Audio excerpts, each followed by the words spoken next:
Peace and welcome to the New Black Knowledge channel. Thanks all those who could join. We are back again. And before we start, I just wanted to say a few things.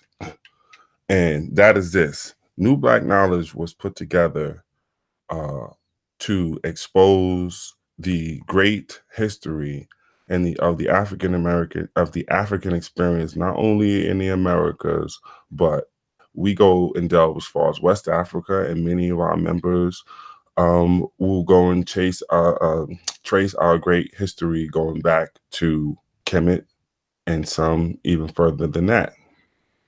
So we are designed to do just that. We're a bunch of nerds, whether good or bad. This is the intent. But the objective is to always find out the truth, no matter how it feels and what it does. We want the truth. We want the truth for the record, and no matter what. To that point, the Black conscious community online, it seems, has a infectious relationship with romanticism. And this romanticism, when in the pursuit of truth, can be blinding and binding. It could clamp you down into a tradition or a untruth that could alter or halt your progress because you are going forth with a faulty set of instructions and directions based on your romanticism. And then we create these myth stories, which leads to them becoming fables and urban legends, if you will. And these somehow get grafted into our romantic and romanticized ideas and then become staples of truth. And this is what we don't do. We want the truth and we want the records to prove it. So when we take this information and this data and we go and battle the rest of the world to show our greatness and our standing in it, we are presenting truth, not romanticism. Romanticism can always be toppled because it may not have a foundation in truth. Therefore, the foundation is shaky. And this should be understood. We need to really get into it, even if it hurts, even if it goes against what you thought was reality, for the purpose is truth. So with that little open monologue, let's get to it. There has been a conversation which initially I thought would be healthy regarding our brother Rob Bourne and brother Taharka Bey, who is of the Morris Science Temple of America. Then again, I don't know because there's many different Morris factions. I don't know what he's about. And the discussion was Black nationalism and Morris science. And I guess the underlying discussion points were to be what was best for our community. And like debates tend to do, Taharka did not stick to the subject matter. The subject matter was about just that. He did not define anything what Morris science is about, which is now so romantic and some abstract idea based on what? Based on history? Because the Morris science that was talked about or was not talked about that has been sprinkled all over the place is not the Morris science that existed in West Africa, in sub-Saharan Africa, and above the Sahara Africa, or in any other places that the Moors may have dominated through their 700 years of reign within certain parts of Europe. That Morris science you speak of, Moors, is not defined there. So that is a creation of America and a creation of an individual who synthesized true facts about historical Moors and to make it and craft it into a religion for a people searching for an identity. And once you understand the greater world that this came about in, the picture will be more clear. So at New Black Knowledge, what we have done in that regard is try to define and outline the era so people can understand how these organizations that we hold on to came into existence. These are organizations that are products of the Great Migration. The Great Migration is an experience when African Americans are leaving the South and other points where they were in pursuit of a dream and a different reality and hope within the North. And this brought with them concepts of shedding who there were or their slave or enslaved histories. Why? Because in the greater world, they saw that people who did not have this enslaved brand on them were being treated different. This goes for, in many cases, Caribbean people who were coming over, people from the continent of Africa, of course, the other European nations that were coming over, even into certain degrees, Native Americans. So what did the product of this enslaved African do on his progress of transforming from the South to the North? He transformed himself as well. One way Into a new being. Right. One way we can look at this is if you go and look at our presentation on Black No More, you will understand that this era is where skin lightening and hair straightening really took prominence. And you can see Annie Malone and Madam C.J. Walker and all this conking and all this stuff going on, and skin bleaching, hoping that you would appear more European. And then you have a concept with Booker T as well, Booker T. Washington, of creating a new Negro. And this new Negro was to shed that slave past and be a more refined and defined representation of what a Negro is. This is when the era when they start to capitalize the N in Negro. Also, with that said, you have the emergence of these mystical origins and spiritual sects that emerge to give Black folks some now knowledge of this mystical past that did not include the enslavement of you within America. That was just a blip because you were now from these distant lands of Arabia, Levant, or wherever the heck it is. That's what was going on during this great migration. This is all setting up a premise so you get a foundation of the era that you're dealing with. And within that, you had a good slew of hucksters and finessers and all those who took advantage of the fact that Black folks were going through this identity shift and in some cases, this identity crisis. And so we wanted to bring those forward. This is also the era where you see the emergence of the figures we speak of, like Arturo Schomburg or J.A. Rogers or even Du Bois of a Marcus Garvey. It's no coincidence that these are all occurring around the same era. This little talk here is for historical purposes, so you can take this information and pursue it if you choose to get a greater understanding of where the organizations that we speak of today come about. So with that said, one of the individuals who comes up during this period is a man that is known as Noble Drew Ali, right?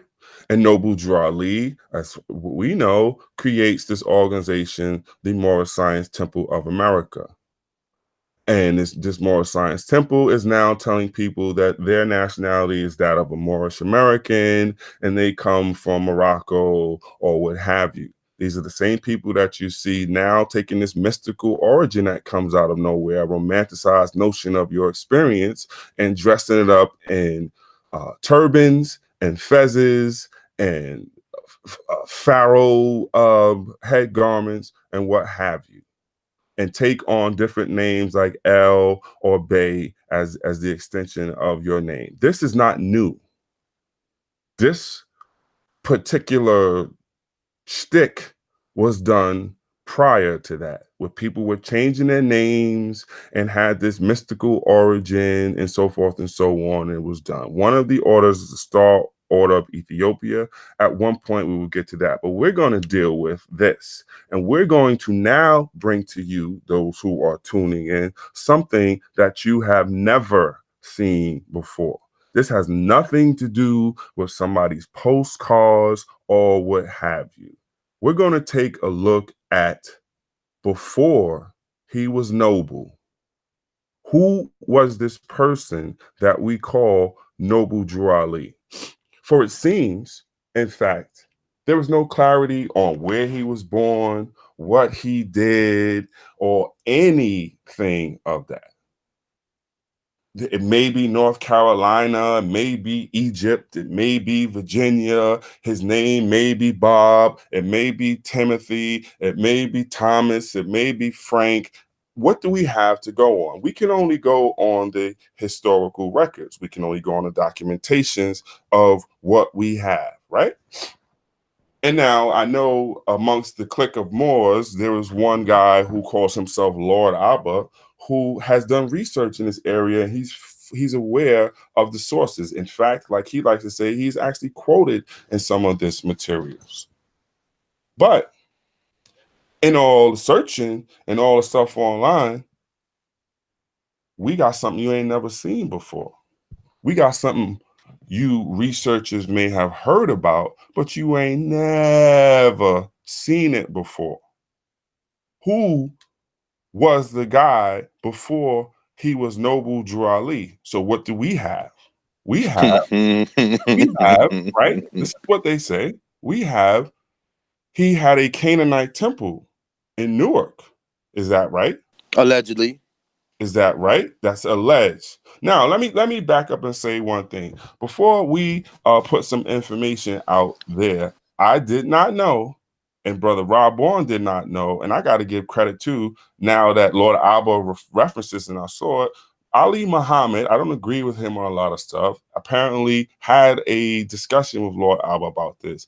And that presentation and the stuff that Ali Muhammad presented was incredible as far as the documentation and the facts. I didn't even know it existed. This is something I saw 2 days ago. And I just got to give credit for that. So to say, okay, well, maybe we didn't say anything new, but the question we pose as far, and I didn't see Ali Muhammad, I don't believe, produced that original postcard and then produced the connection to those visitors lists. But I know one thing that he didn't show. I know two things that he didn't show.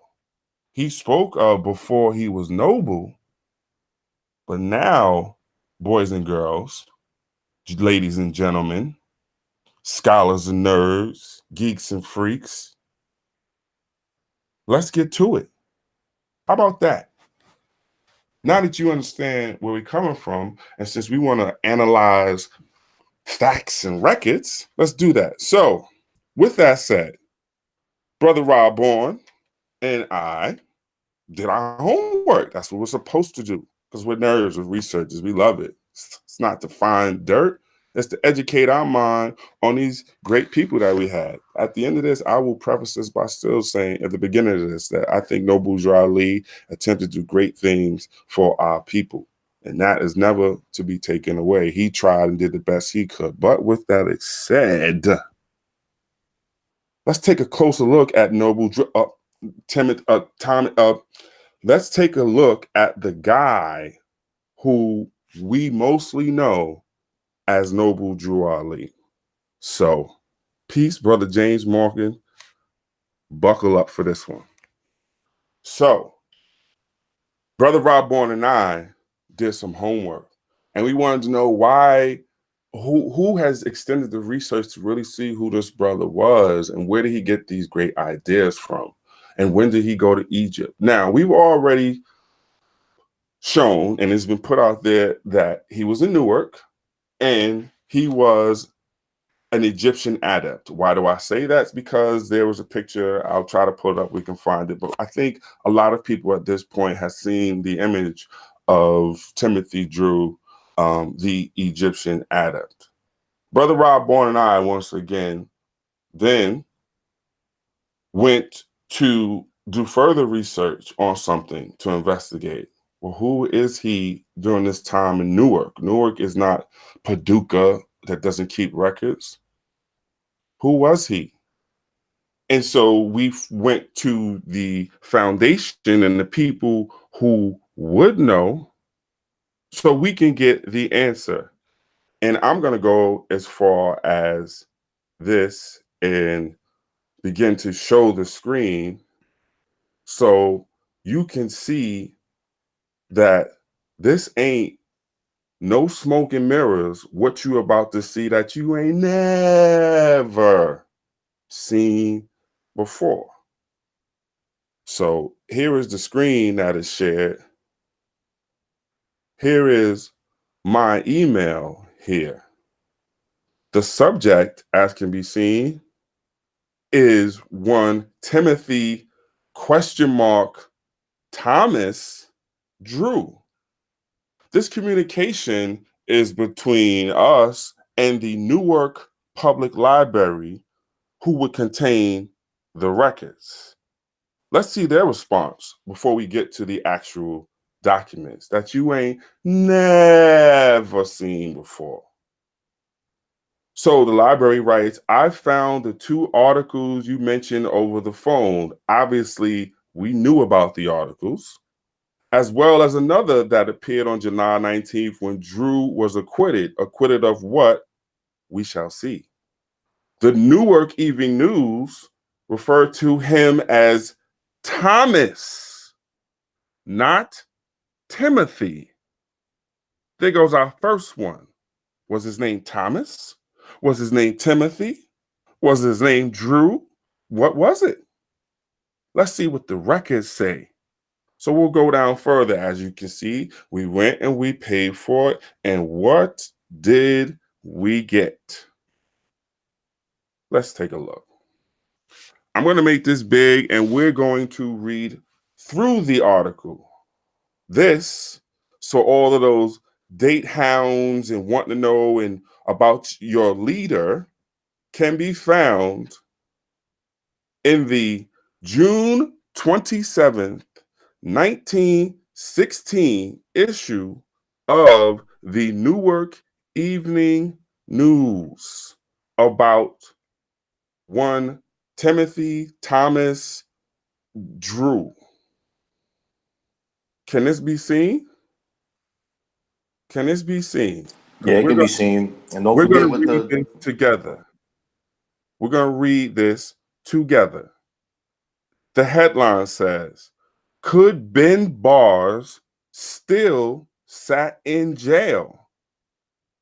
Egyptian adept student is finally released by Judge Pilgrim, but on bail of $1,700. Buckle up, folks. You wanted the NBK way, you're going to get it the NBK way. Primaries, not our words, but I'm going to take my time with this one. Because in this article are the words of Mr. Drew, and we're going to find out about him. So, Dr. quote unquote, quotes added by me, Thomas Drew's miracles are many. Let's go. Dr. Thomas Drew, advertising as an Egyptian adept student who has been performing miracles in his mysterious chamber in an attic room at 22 School Street for several weeks, sat most of this morning in a cell in the 4th precinct. This is before he was noble. Lockup, and wondered how he could effect an escape. Of course, he has twisted and broken such bars with one hand, has shattered great iron locks, and has brushed away handcuffs with only a smile and a muscle twitch. But they were his own bars, locks, and handcuffs.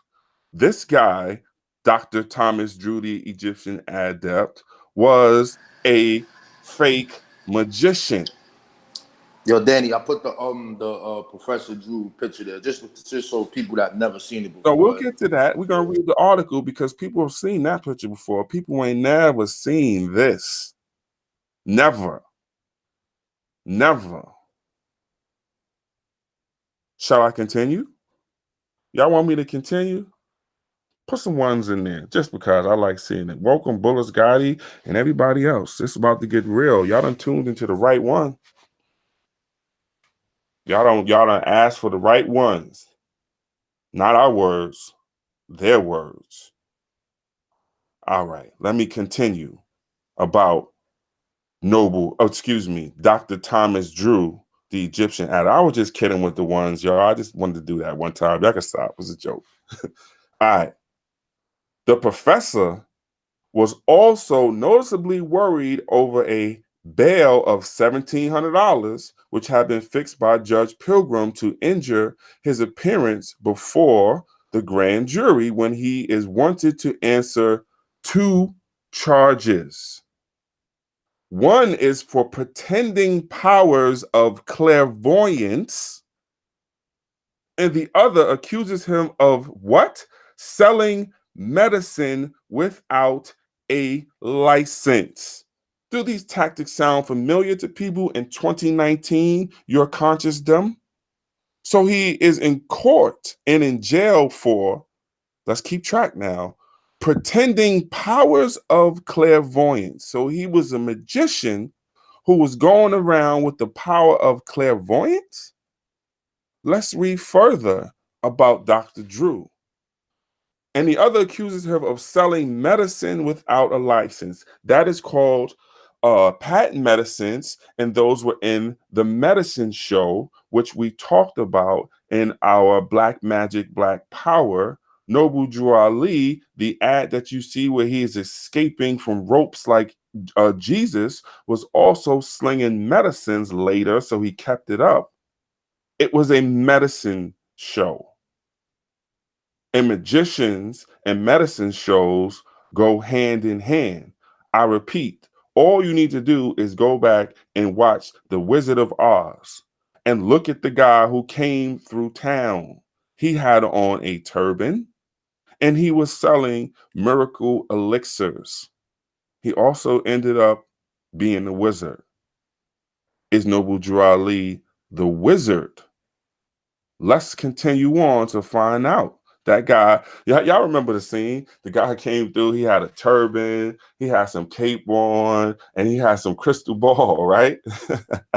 Let's read on. Information gathered by Detective Schrader and Bauman of headquarters shows that the professor had done a land office business in medicine and was waging a campaign to obliterate all illness from his neighborhood. Sounds quote unquote noble, right?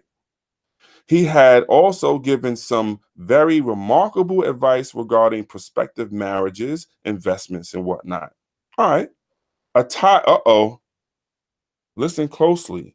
Let's get a visual picture of how Dr. Thomas Drew, the Egyptian adept, medicine man, magician, was looking before he was noble. Attired in a loosely fitting, multicolored gown and with a brilliant purple hood covering his head. Not attired in fez or turban or anything like that. Before he was noble, his shtick was, once again, attired in a loosely fitting, multicolored gown and with a brilliant purple hood covering his head. Y'all ever remember how the Undertaker used to come to the ring? Picture that. Y'all remember how the wizard looked in a wizard?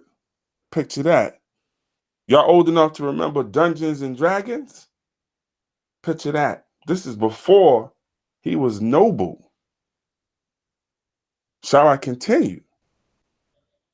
Let's do that. Professor Drew, who is an East Indian? That's what it says. With Virginia as his birthplace. I thought he was born in North Carolina.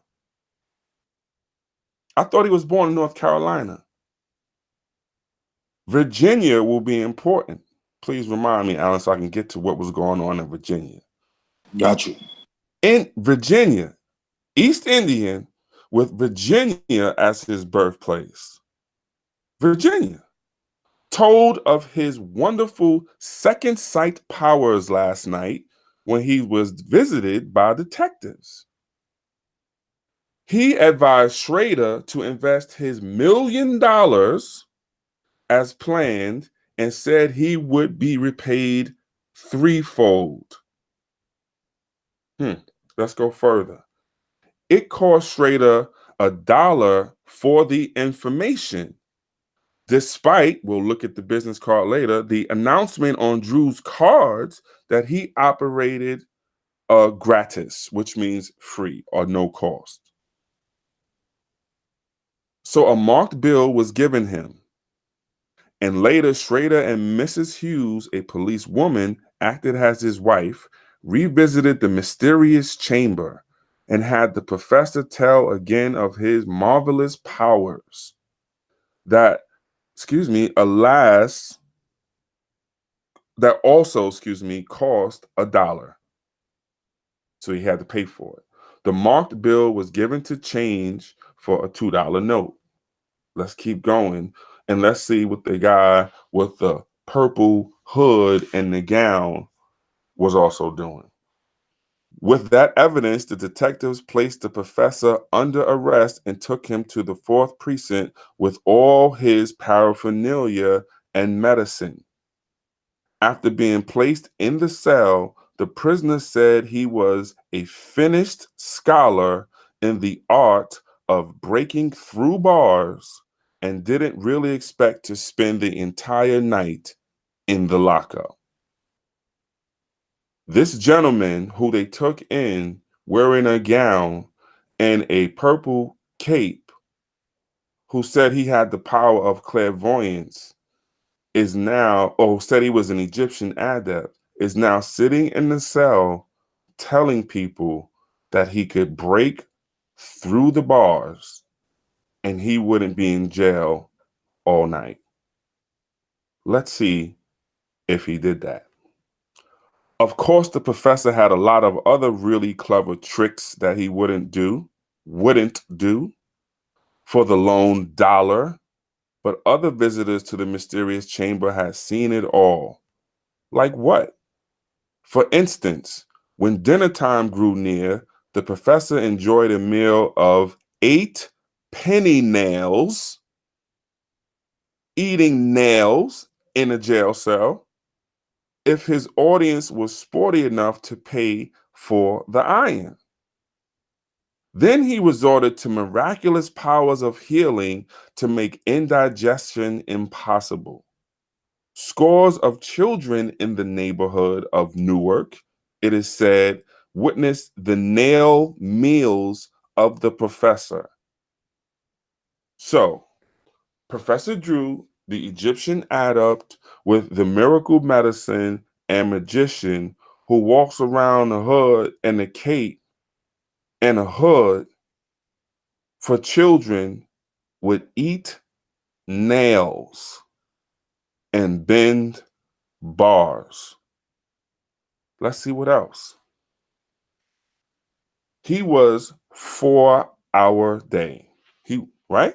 The professor worked only several hours each day. The 2 hours preceding noon and from 6 to 8 o'clock at night. He ate the nails during the twilight hours before he was noble. Professor Drew said he learned. All right, folks, this is where we pause. This is where we, this the part, Alan. It's a couple parts, and we get into it. I need everybody to pay even more attention because I believe we're going to get to it soon. Let's see where all this magic comes from. Professor Drew said he learned his work in that great country of India. I thought he went to Egypt. Oh, so now Professor Drew went to India and later went to Egypt too? Did he learn the powers from India or did he learn them from Egypt?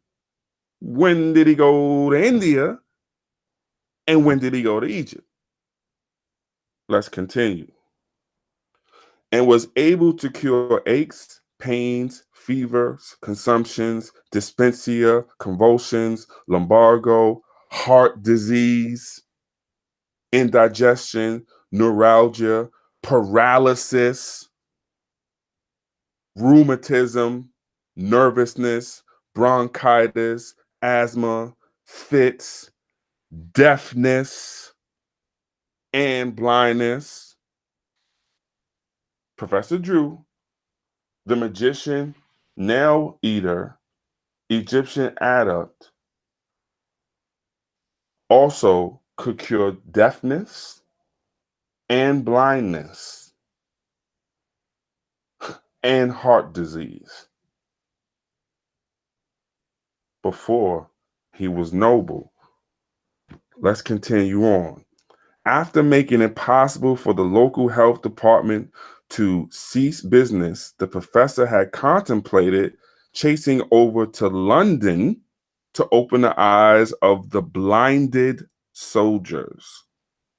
Oh, yes, he could do that, for he had some wonderful experience in India amongst the soldiers.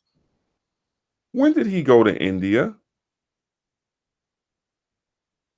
Let's continue.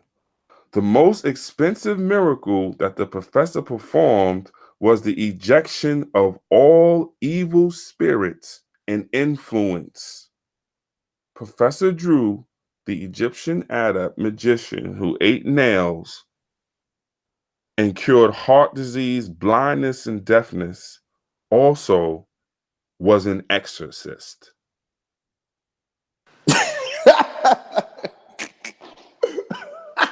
Not my words, his words to the detectives. I'll read it again. The most expensive, because you had to pay for this miracle that the professor performed, was the ejection of all evil spirits and influences, thereby making it possible for one to enjoy a night of perfect sleep. Nowhere appealed for such aid, however. Thank goodness. It says no Newarkers appeared for such aid. So nobody went to him for that. Maybe that's why he left Newark. Let's continue.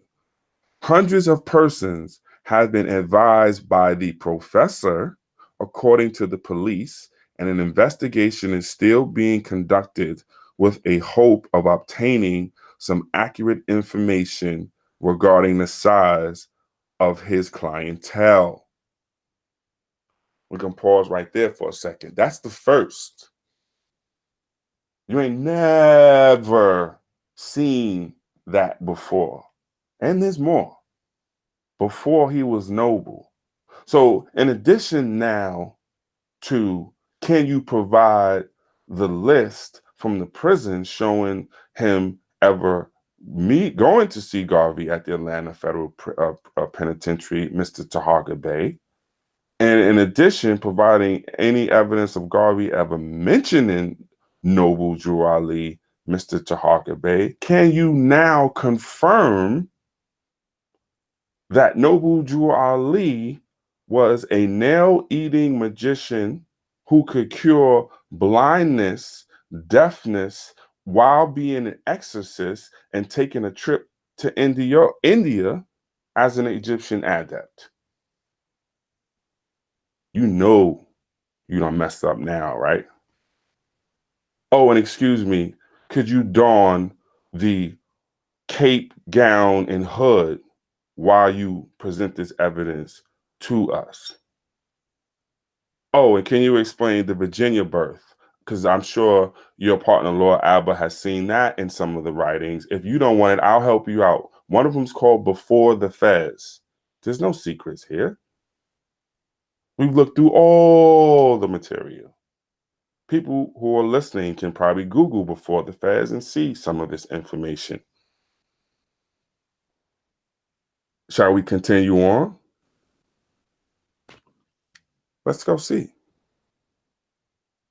This is that same article that has just been blown up. Let's read the next one. Together, so you see it's no sleight of hand. Let's find out more. Also, could we tell them that in that census, how many people was named Mr. Drew? Yeah, we got all that. That's why it's going to be provided so they can see, so they can go through, see where the Virginia birth comes from. We ain't hiding nothing. Everybody's gonna come to their own conclusion. This ain't no gotcha moments.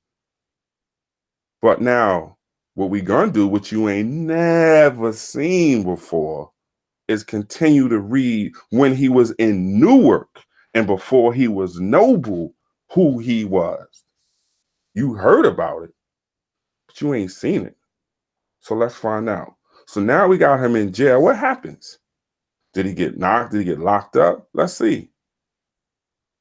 Let's see. Where is it?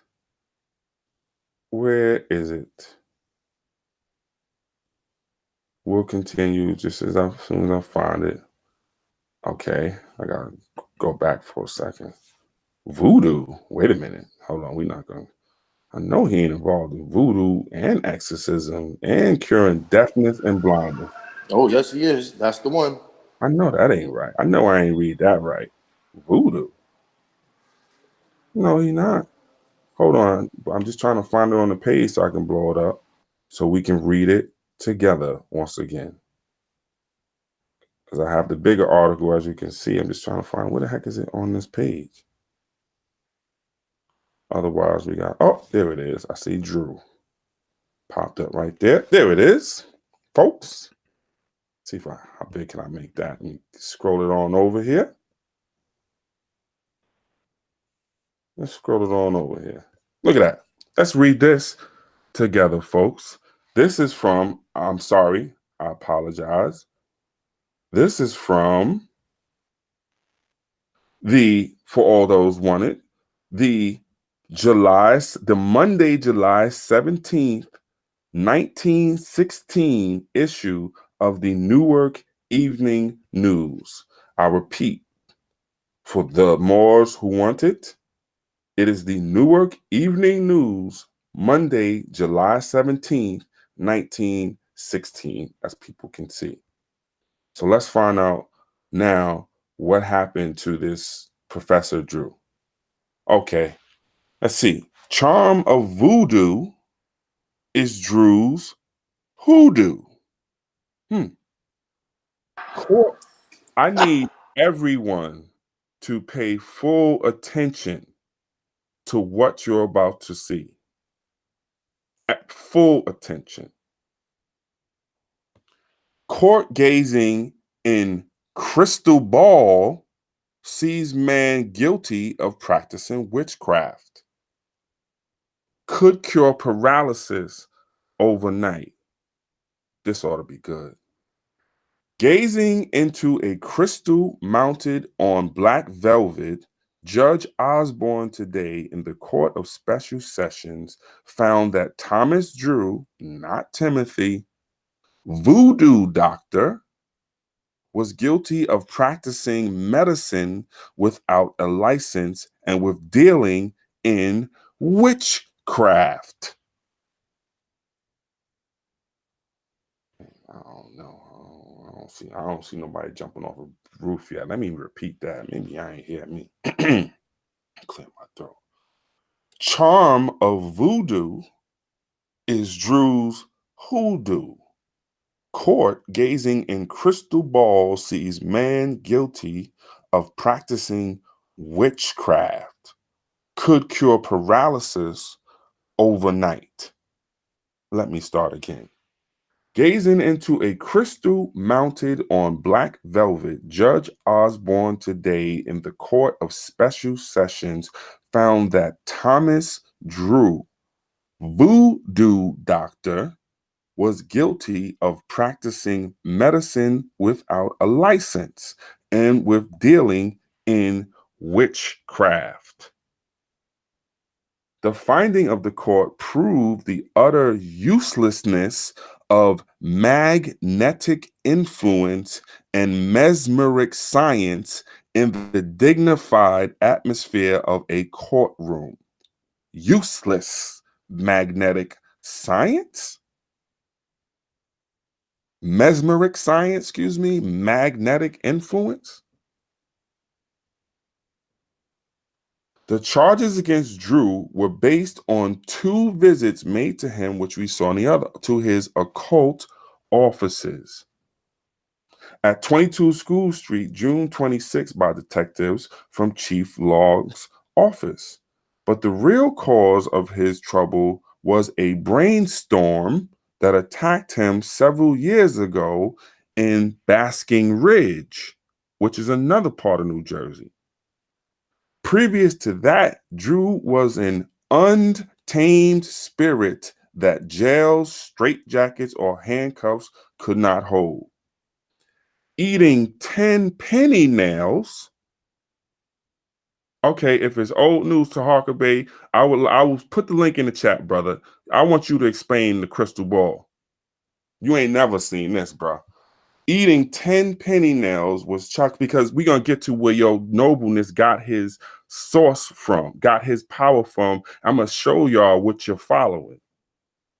Eating 10 penny nails was child's play, and even more remarkable feat were performed with ease. Drew admitted all this with becoming modesty. He explained that much of his ability had been zapped by the brainstorm when the court wondered how the county jail had held the man for 16 days. He told them his ability got zapped.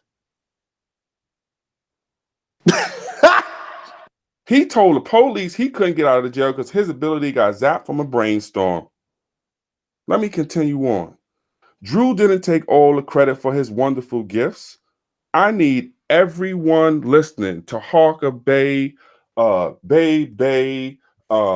Baby from Cash Money, every Baby, and Ali you could find to hear this next paragraph. Drew didn't take all the credit for his wonderful gifts. So where did he get them from?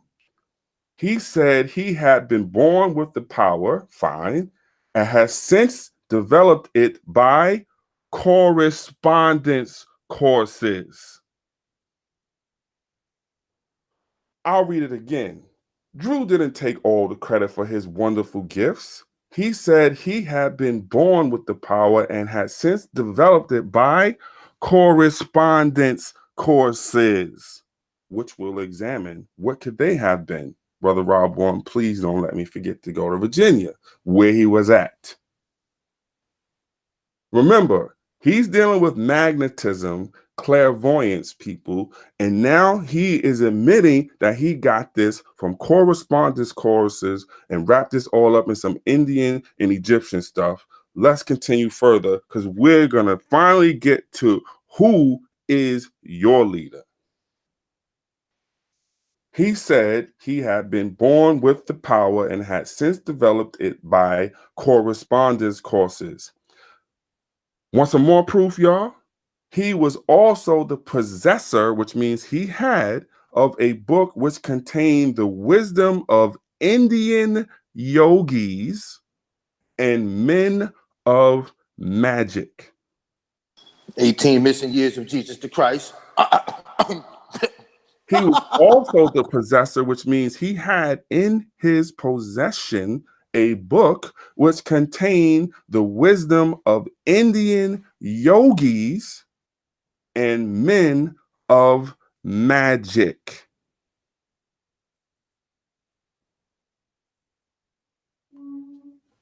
Thought he went to Egypt. Thought he was so divinely inspired. He sent away for a correspondence course, bruh.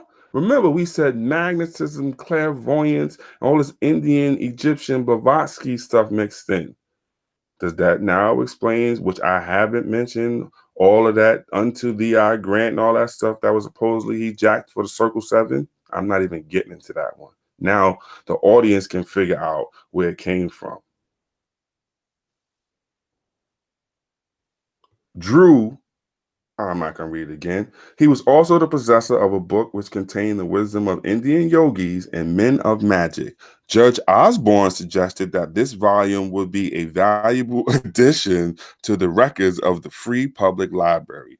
No disposition was made of the glass ball which Drew used to straighten his eyes since the brainstorm. That glass ball, fat folks, is the crystal ball that the judge was looking at on his desk. Why did Timothy Drew, the Egyptian adept nail eater who walked around bending bars with a gown and a hood on, also have a crystal ball? A crystal ball? Was it for the exorcisms? Was it to cure the deafness or the blindness? A crystal ball?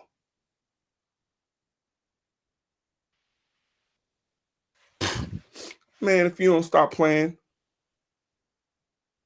remember, this ain't none of my words, my brother's words, or anybody who has anything against the Noble Drawley. This is his words, what he did while in court and the newspapers. A crystal ball?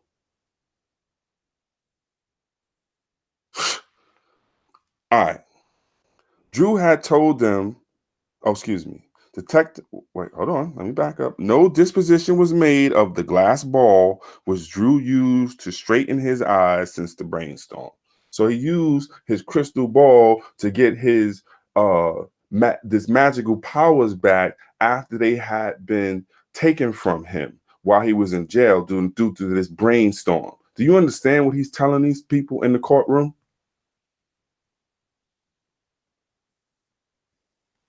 Detectives Bauman and Schrader and police matron Mrs. Elizabeth Hughes said the crystal ball had been used to look into the future when they called at the doctor's office to obtain advice on a real estate deal. Did we just make up him using the crystal ball? Detectives Bauman and Schrader and police matron Mrs. Elizabeth Hughes said the crystal ball had been used to look into the future when they called at the quote unquote doctor's office to obtain advice on a real estate deal. Once again, not our words, their words.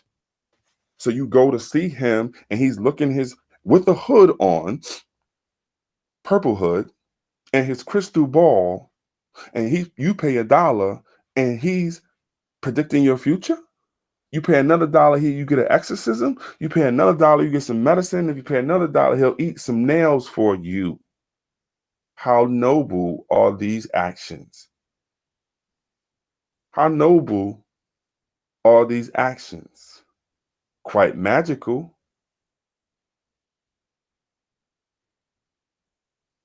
This man could cure deafness and blindness, he said, along with heart disease.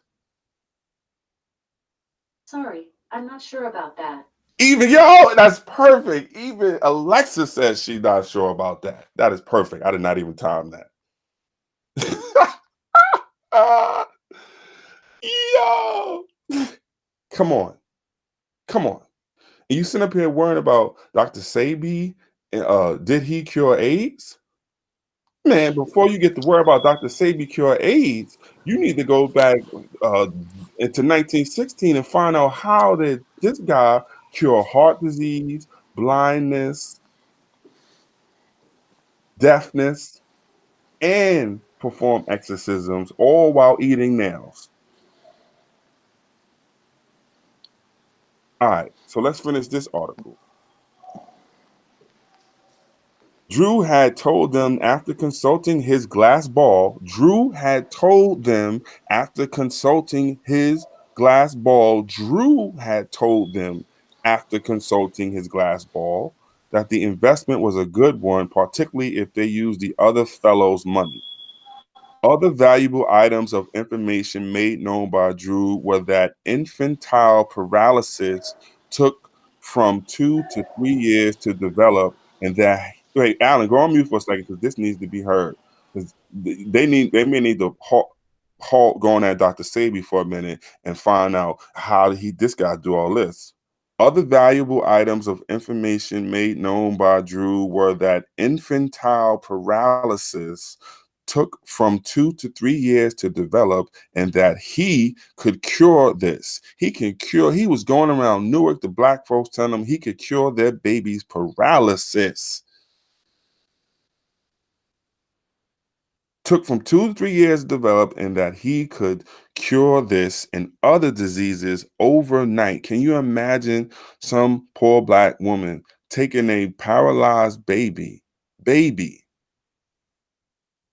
to him, and he telling him, let me look at my crystal ball and sprinkle this over you, and the baby be cured overnight.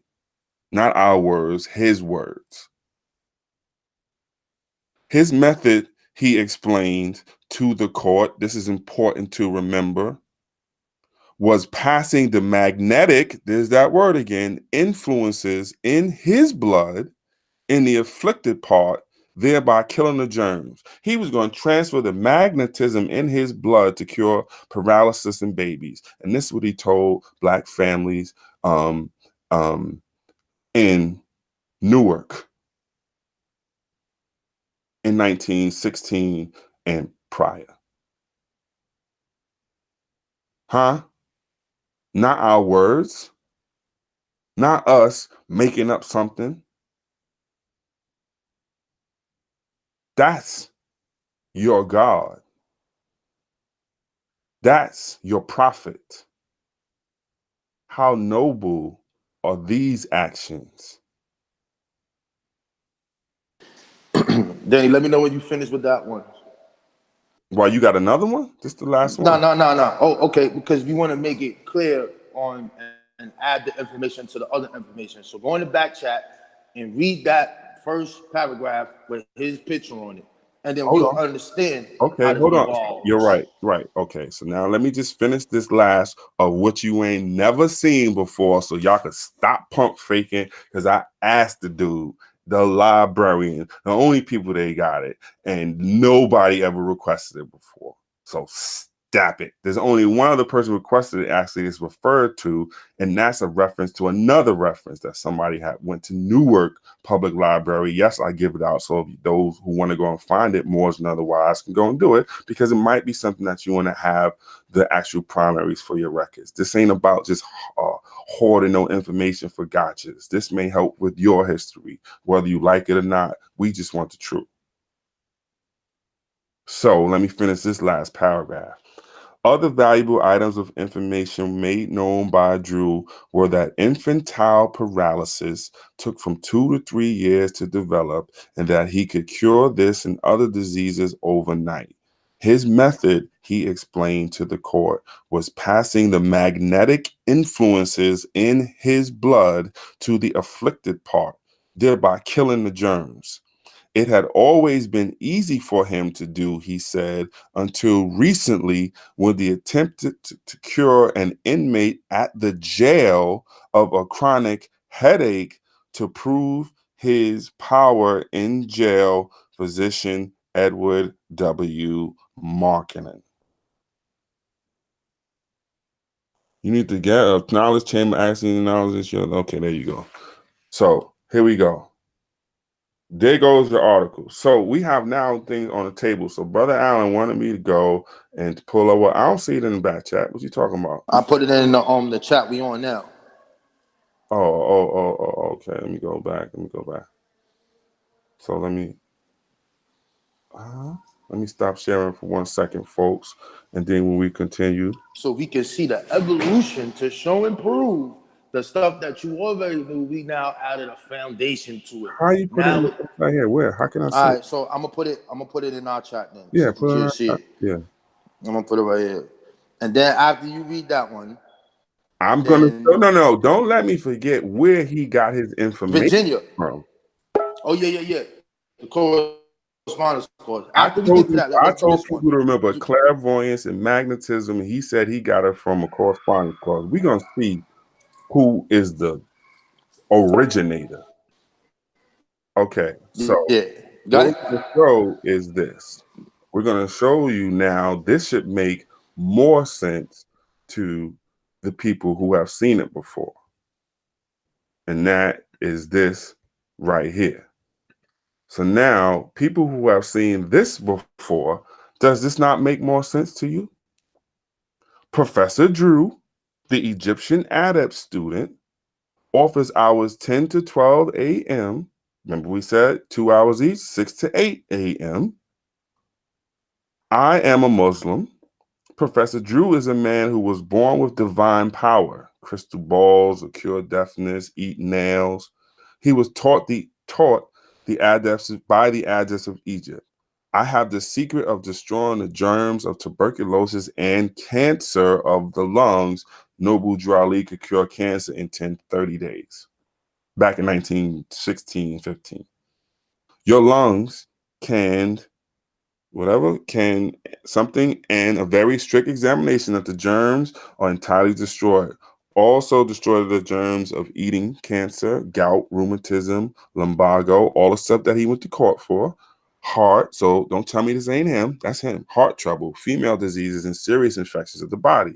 Call at once, adults and children, and be relieved of your suffering. If you have any doubt about my treatments, you can be healed before $1 is paid. But he was charging the people $1. False advertising, lying as well. Did that was happening? In here it says you can be healed before $1 is paid. We just read in the court he was charging people $1. Which one is it? Somebody pulled a flim flam? Says also these divine treatments there has been great success of, I'm sorry, I can't make it out. This is a bad copy. Something and long-standing disease, which have been around 2 or 3 days, also give divine instructions and interpret the Bible from Genesis to Revelations.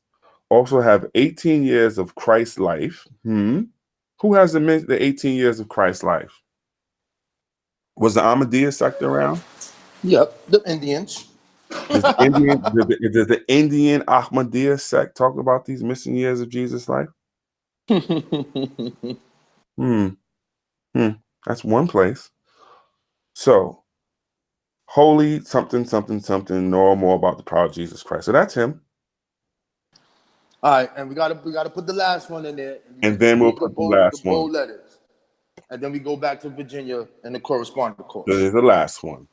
Now, does this make more sense when later this guy does this medicine show, this what you're looking at, ladies and gentlemen, with all this, do you get it now? This was a medicine show that he was performing. Don't miss the great Moorish drama. Come ye everyone and see the seventh wonder of the world. It's like Houdini advertisement. The great Moorish drama with constituents. Events in the last days amongst the inhabitants of North America. In this Moorish drama, the need of a nationality will be made known to you through the acts of men, women, and children. There will be great lectures on this nationalistic topic by the Prophet Noble Drew Ali and many of the sheiks of the grand body of the Moorish Holy Temple of Science. You will also hear one of the greatest Moorish female songstresses of the day, Madame Lomax Bey. The Prophet Noble Drew Ali will be bound with several yards of rope. Remember, Thomas Drew was being bound with cuffs and escaping him and all that. Magic tricks. So now the Prophet Noble Drew Ali will be bound with several yards of rope as Jesus was bound in the temple at Jerusalem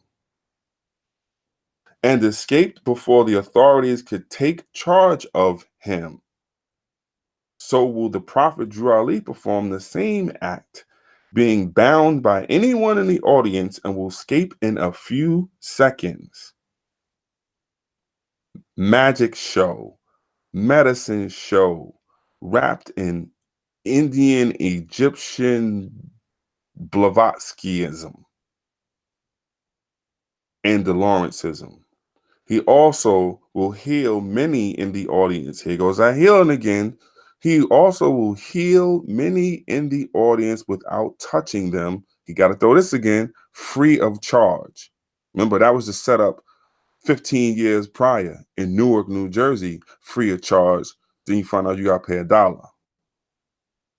Stand in front of their seats, manifesting his divine power. Does this document make sense now? Does this document make sense now? Now that you know who Thomas Drew is, and now that you know that Thomas Drew is really later becomes Noble Drew Ali. So there was a question of, Virginia, don't of forget. where, that's where I'm going right now, of where he could have gotten his information that he admitted to himself from. Let's type correspondence in my clippings and see what we come up with. Look what we have here. Huh. A correspondence college. Did Noble Drew, did they say that his paperwork said he was from Virginia? Yes, it did. Let's read what was in the black newspaper, the Richmond Planet, in Virginia around the same time. Let's see what we have here, folks. Since he of correspondence magic, let's read together. I told people to remember magnetism and clairvoyance and all the stuff that he was doing. And he got it from a correspondence course. Let's take a look, y'all. This is really, really it. Game over. This is who your teacher is. Evil influences removed. Did Thomas Drew not say he could do exorcisms? This is 1904. Pay attention, folks. The greatest workers and mediums in the world, Doctors T.H. and Cornelia White, will lift all troubles and worry from you. Sound familiar? These two powerful mediums had 20 years of practical experience in white and black art, spiritualism, hypnotism, mental, and, God darn it, we need to get this big. What they have? Magnetic healing.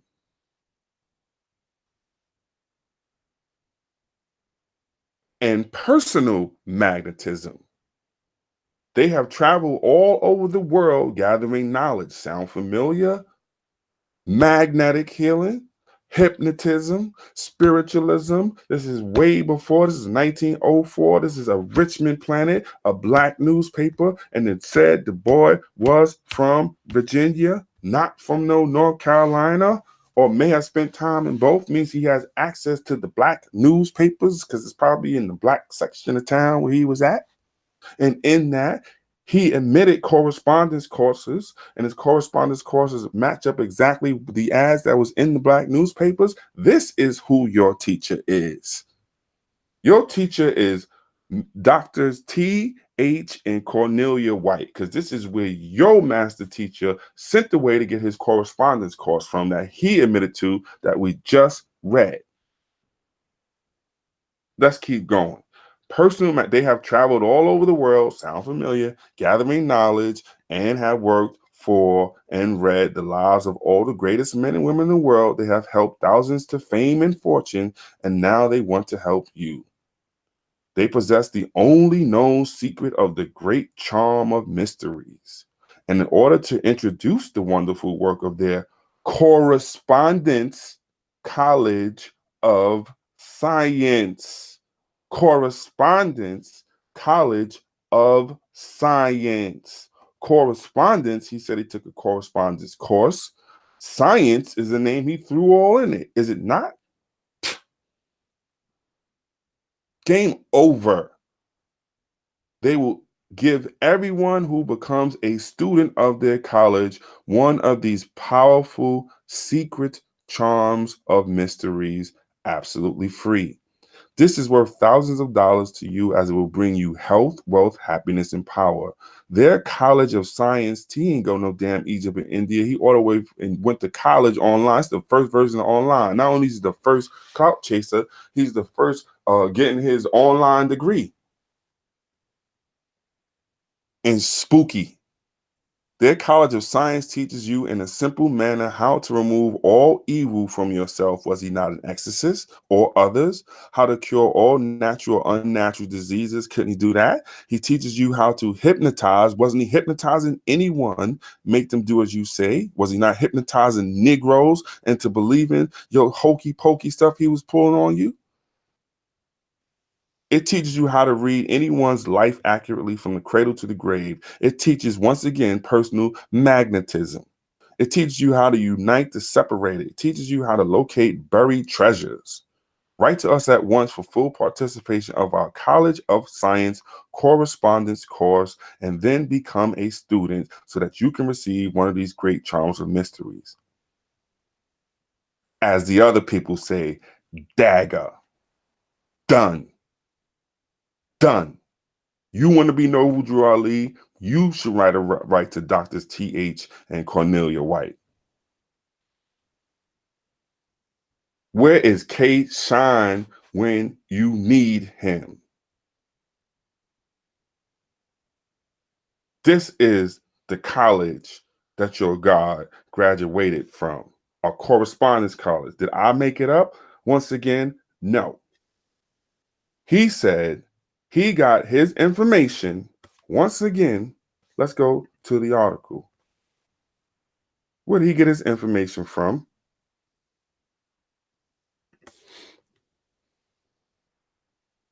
Don't ever put NBK name and stuff again, buddy. Ever. Told you that from the jump, man. We try to be Ever. nice to you, man. We try to build and be like, we don't do this type of stuff. Now, you didn't open the floodgates. Oh, Danny, don't forget, we got to talk about Ethiopia. No, we get to that. We'll get to that. We'll get to that. I Let's want this finish. to sink in. Yeah. I want this to sink in. Don't ever do that. Our job is not to be here attacking all of these organizations. That's not what we do. Look through our channel. We have discussions about stuff.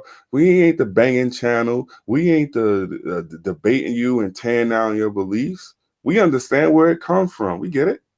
You were trying to do what you could for your people, but don't you ever try to come over here like we not thorough with this, or we don't know what's really going on. Stay in your religious lane playing them religious games, your mystical origins and your all that stuff. You don't really want it. It could get a lot worse. If you think this is it, you are sadly mistaken. Tried to give you one chance. Tried to give you one chance. So, like I said, Drew didn't take all the credit for his wonderful gifts. He said he had been born with the power and had since developed it by correspondence courses. He was also the possessor of a book which contained the wisdom of Indian yogis and men of magic. So we did our homework further and put the Virginia piece in and saw that, wait a minute, this is going on. And there's only two places really where he could have corresponded to. This is just one. Do you want the other one? You don't really want the other one, do you?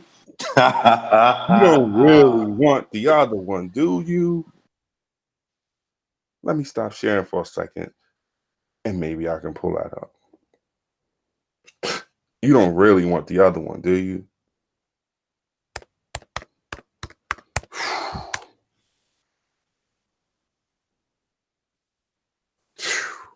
You don't want the other one. This is brought to you by Tahaka Bay and Lord Mr. Apple. This is brought to you by the people who just want to jump out there and couldn't leave it alone. We had this information and I didn't want to do it. But since you want to go live and go back and forth, because also, and I'll let Rob Bourne address this, but you try to check the brother's character and you know that's not called for. I know for a fact what he is trying to do, and whether you want to label it black nationalism or not, it's something that you don't do. Because we, in fact, and I gave the opportunity, I said, if Tahaka Bay wants to come on and talk about the great stuff he's doing in Baltimore, then that's what it should be. That's what it's about. But now you decide to take an issue dealing with Morris Science to attack his character and his love for his people. Where they do that at? This is the problem with putting your doctrine before your people. And that's terrible. But that's what you chose to do. So now you got to explain the nail eating, crystal ball having, Purple hood wearing, purple hood wearing, clout chasing, curer of deafness, baby paralysis, and magic shows, blindness. rope trick bonding to escape artists, exorcism. Yeah, excuse me. Don't forget exorcist. Huh? Because what I want to do, I want to get the right picture. You know, that's what I'm looking for, right? All right, fine. We're gonna play this game. Let me just show my screen, then I'll pull it up live so people see it ain't no tricks. Here's the other person that was doing correspondence courses. Choose your weapon. It is an institute that was in Chicago. It is named the DeLawrence Institute. Did you say the Lawrence? Oh I'll get man. to that. We're gonna read in 1902 what you could get via correspondence from the DeLawrence Institute. Hypnotism, the wonders and possibilities of applied hypnotism, personal magnetism, occult and psychic influence, also the famous silent Hindu concentration for the induction of hypnotic sleep and the curing of diseases, taught at the DeLawrence Institute of Hypnotism and Occult Philosophy by L.W. DeLawrence, the well-known author, lecturer, demonstrator, and practitioner of medical psychology and suggestive therapeutics. Listen closely. Professor DeLawrence, who is an adept, this is 1902. Y'all think I must be making stuff up. How big can I get this? That's as big as it go. Right here. See where the mouse is going? Look at the words. This is 1902. Professor DeLawrence, who is an adept, has spent years where? In India with the Eastern adepts and yogis. Before I go any further, what did that man say? That man said Drew didn't take all the credit for his wonderful gifts. He said he had been born with the power and had since developed it by correspondence courses.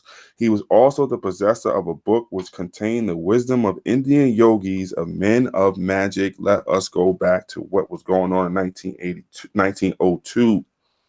Professor DeLawrence, who is an adept, has spent years where? In India with the Eastern adepts and yogis. Hmm.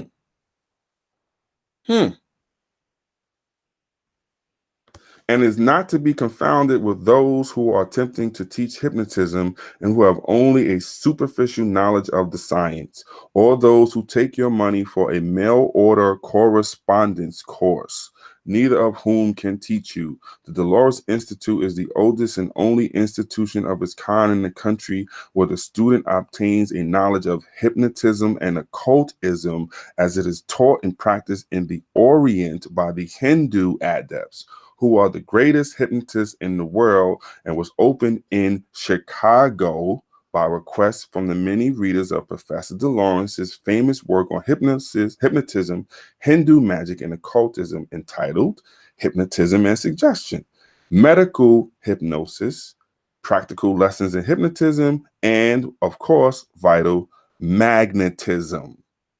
The Book of Magical Art, Hindu Magic and Occultism, the Bible Defended, and occult interpretations of the books of the Holy Scripture.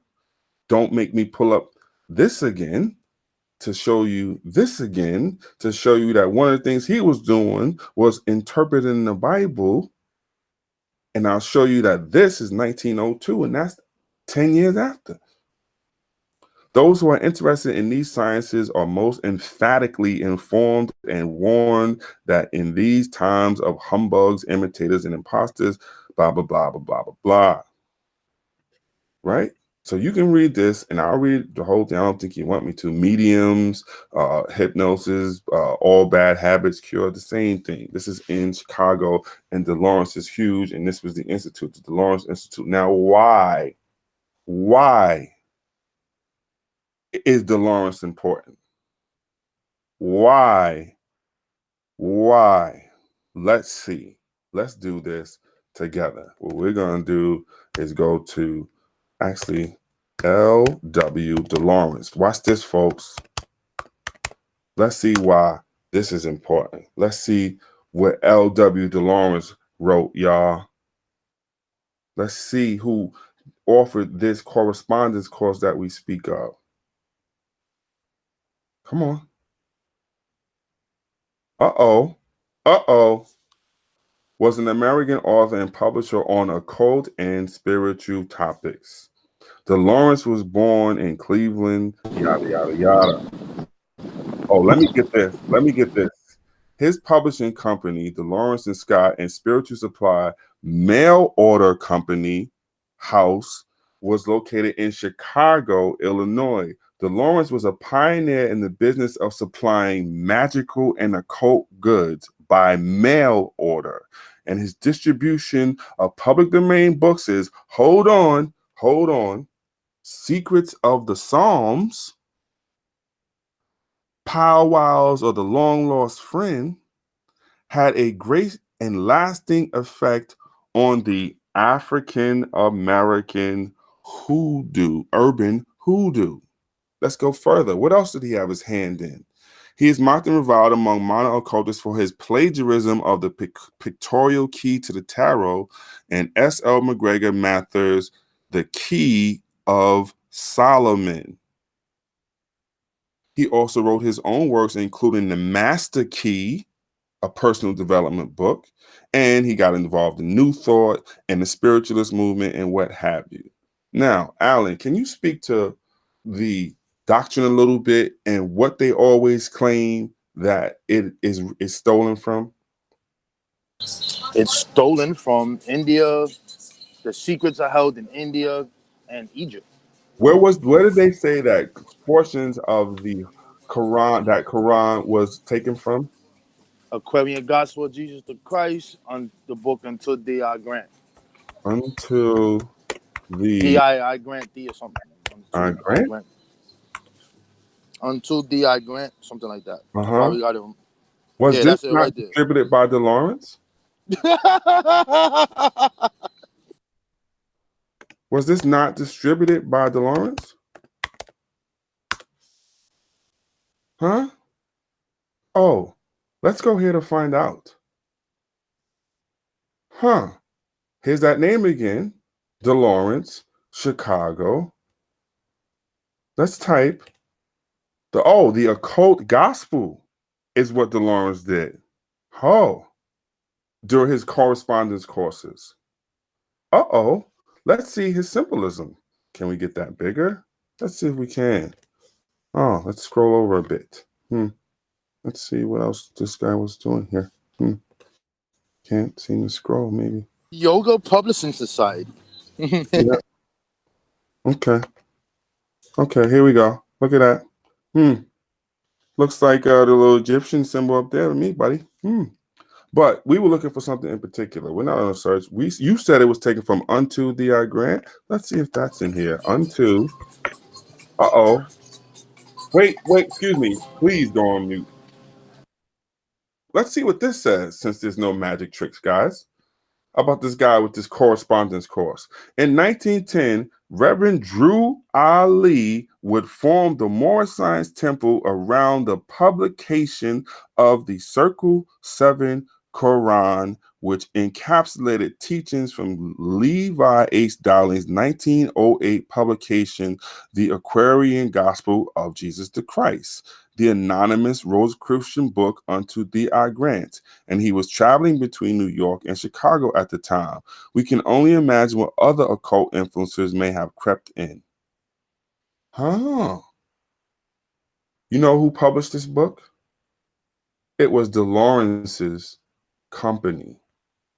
So now, when you go back and you see in 1916 in Newark, where this man, out of his own mouth, says, what?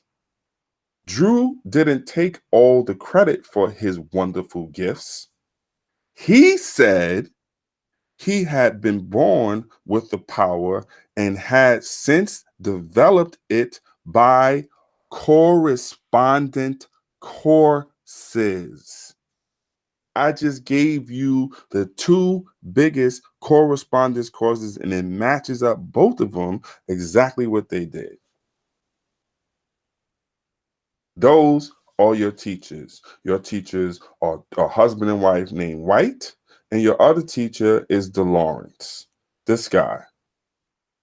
And now, the icing on the cake. Let's see what DeLawrence looks like all dressed up in his hokey gear. Let's see. Wah, wah, wah. Wah, wah, wah. Game over. Let me see if I can get a bigger picture. you got the okey doke by a correspondence course thinking you got some holier than thou walking around here screaming about this. You don't sit your boy. Let's see. Search Google for this image so we can get a nice big to show the people. Let's go to all sizes. Oh, that's the only one online? I'm sorry, y'all. Let me see if I can make this bigger. Look at your man with the, crescent and moon, turban, writing books. Let's go to his website, as a matter of fact. You can do this at home. Somebody put this in the chat for me. DeLawrenceCompany.com. Since 1892. The correspondence courses that he was offering and the magical rings and all this that Thomas Drew said he was getting his information from correspondence. Oh, yo, I know they ain't got a crystal ball up here. What is that? Oh, no. Y'all saw that. It's going to come back around because I can't click on it. I know good and goddamn well they ain't got a crystal ball in here. I know they don't. We're going to sit here and wait for it, folks. I'm going to make this look in this window right here, and a crystal ball is going to come up. I didn't plan this one. Is this where this nigga will order his crystal ball from, too? Come on. I'm not moving until this comes up. Can't be that many pictures. DeLawrence's Oriental Incense.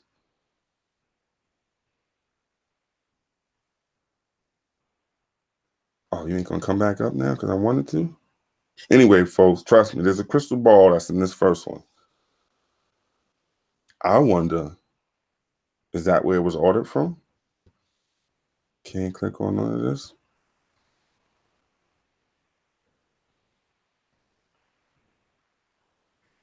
Now, they should have a, give me the catalog products. Oh, that's good. I can't scroll. Don't make me search for DeLawrence crystal ball. I know y'all saw it. Maybe if I go back, it'll be the pop first one that pop up. Horus rings. But, Alan, you got anything? Nah, man. I mean, DeLawrence, he does have an effect on multiple of these organizations at that time. I don't want to, we can throw the Hebrews in there a little bit. I'm not talking about, no. I'm not talking about the Hebrews. Leave it alone. I'm not talking about nobody else. I mean, we will keep it on Noble Jewelry, but he has an influence on Brother Matthews with his magical diagrams. He did this already. Listen, my brother. But we stay on no Hebrews done nothing to me. I don't know nothing about that. Ain't no Hebrews done nothing to me. So until that happens, I don't know what you're talking about. Bro. I mean, we can leave it alone. You leave it alone. I'll take care of that. You go out there and start all them. I'm not doing that. I'm dealing specifically with a person who seems to have a problem and mentioning NBK out their mouth. I just wanted to let it be known. All right, so I guess his link dropped the time, Mr. Tahaka Bay said you in there. See, we put the link in the chat, and we Drop the don't link cut in there. you. We don't cut you off. We don't block you. We don't act like the phone don't work. You know what I'm saying? Yeah, you remember last night. But here we go. Here go the link coming in the chat for you, boy. This is what we do over here. We don't talk garbage about you. We give you the link. Speak your speech. Explain the nail eating, Exorcist. exorcism, ball bending, rope trick having, correspondent course yogi, divine person. You asked for this. You did this. Here go the link right here. Here go the link right here. You did this. Don't ever forget that. Clout chasing, magic man, hoodoo, voodoo, and all that other mystical stuff. Come on here and explain and show us and prove that everything that we said is not right and exact. They go to the link talker. Don't act like you ain't in the chat no more. You popping it in there again. That's 2 times. That's 3 times. That's 4 times. If you busy, I can understand that, but you way too busy to be typing. Link is in the chat. Link is in the chat.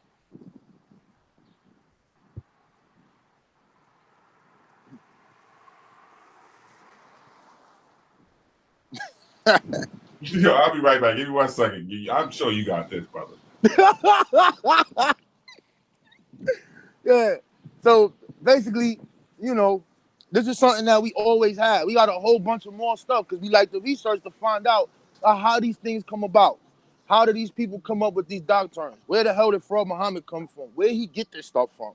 Is he really a divine prophet? Is he Allah in the We do this stuff, but that's our personal thing. We don't put that stuff out there because we understand that it's not really about that. But when you start to try to assassinate the God character and start talking crazy, and then you putting all people titles in a name and putting pictures, now you're gonna get the work. And this is not even it. We got a whole bunch more. That's the crazy part. This is light. This ain't even the icing on the cake. Yo, peace. Peace. I'm looking for a Bay, Tahaka Bay, I'm Lord finna send it to him on Facebook. Abba Bay. I'm looking for them people to come on. Because we put the link in the chat.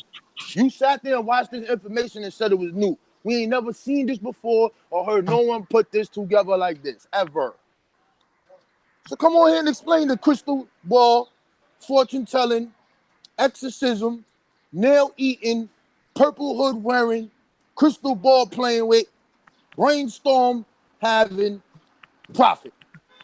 We need some answers. That dude was Dr. Sebi before Dr. Sebi. I'm sorry. It's a part of the culture, man. It is what it is. I know it hurt. I know it hurt. I know it hurt. I know it hurt. He's not coming on, bro. I know it hurt. This nigga Danny didn't give a damn today.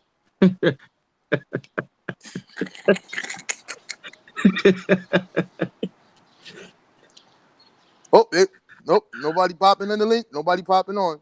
I guess not. I guess we can't find out. I sent it to him. I guess we can't find out about the nail eating exorcism prophet. He's not coming on. I told you that already. They told you was warned in personal message, yo, don't do that, bro. You can build with them and then y'all can have y'all. They told you, they warned you. So you talking about Garvey was the forewarner. You got the forewarning from numerous people. Don't do it, son. Don't do it. And you ain't want to listen. Prophecy fulfilled. Nobuju Ali, the magician, nail eating, rope tricking, has been put on the forefront. So, do we have anybody come in yet? No. Well, I need somebody. I need the proud. Which Harker was just in here. Please tell me, how did he cure blindness and deafness? Please. I sent them a message, Danny. Please tell us. Do they use? Is moral science? Now that he couldn't define it, now I have to assume, is moral science DeLorean hypnotism mixed with magnetism and the ability to eat construction site nails? I didn't think about it. Do you That guys narrow have easy a shit is crystal crazy. ball that you use? I see fezzes. Where are the hoods and capes? They wasn't Yo, it's doing that in crazy. West Africa. They was not doing that in Is that Morocco more neither. science? Should we all study more science so our deaf and blind family members, we can get the science to cure blindness and Yo, deafness? and what's in them bottles, man? What's the ingredients in the Moorish blood purifier? Y'all still sell that? What's in there? What's in that bottle, man? They said nail easy. And once again, these are not the words of NBK just trying to get some colorful language to throw darts. These are the words from the primary documents of what he said and he did before he was noble. He got his light from correspondence courses. I showed you the two biggest ones, and they match up exactly with the shtick he was doing. Now, don't make me show you the Bebe circus that was going around at the same time, and I mean BEYBEY. Nah, put it up there. Put it up there. This is going session. Put it up there. I'll show one. I'll show one, and I'll even do it to show you. Dude, please leave us alone. We don't want no problem. I'll say it again. We don't want no problems with none of y'all conscious stuff. That's y'all world. We don't get into that. But if you want the Truth Factory, if you want how it really happened, whether you like it or not, it even hurts us. I'll put it to you this way. Brother Rob Ball, let's be honest here. We first started building whatever, and I was saying that the church was at the center of everything. That shit was, excuse my cursing, that pissed you off, right? You didn't want to. Hell yeah. I was arguing with you every day. Me and Right. that bro, that other brother was arguing with you every day about that, bro. So I had to show Every and day. prove, right? Every day. I was So I had telling to show and prove. I was calling you a Christian. You was calling me said, a Christian just like the other boys the other day called me a Christian and a whole bit, right? Yep. And I said, I know it hurts. I'm not a Christian, but the truth is this. It hurt me to believe it. I wanted some voodoo warriors to be at the center of it too. They wasn't. So I'm saying that to say over here, we just want the truth. So we can put it out. And that Elijah Muhammad hiding under the bed under a rug. I ain't like that. Did I say that? It wasn't my words. I ain't like that. But it I had wasn't to my words. then I had to go find something. He was under the bed, but he wasn't rolled up under the rug. He was under the bed though, wasn't he? Yeah, but he wasn't that paper said he was in the rug. Listen, he hiding from the police and you under the bed and the carpet is in there. You're gonna roll your punk ass up in the carpet, ain't you? Hell yeah. All right then. So what was I looking for? Oh, Bebe Circus. Oh, am I sharing my screen so they don't think it's no hokey doke going on here? Share screen. All right, y'all. Peace. All right. Let's type Bay in here. My screen is sharing. Oh, around the same time, you have an Egyptian fakir. There's that word again.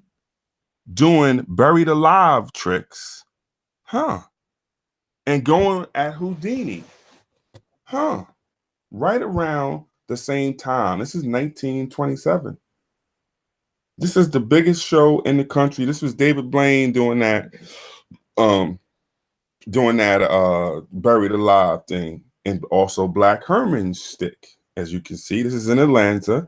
100C Egyptian Miracle Man, and he buried alive. The Bebe Circus was the biggest thing, and Houdini was even getting mad because the president and everybody was going to see the Bebe Circus. Not my words. Look what it says. Let me scroll on up. 100C Egyptian Miracle Man, a lot of miracles from the Egyptians. Hamid Bey thrills big crowd. People know Piedmont Park in Atlanta. That's the biggest daggone park there. And there he is, buried alive. Is he a Bay? He's a Bay?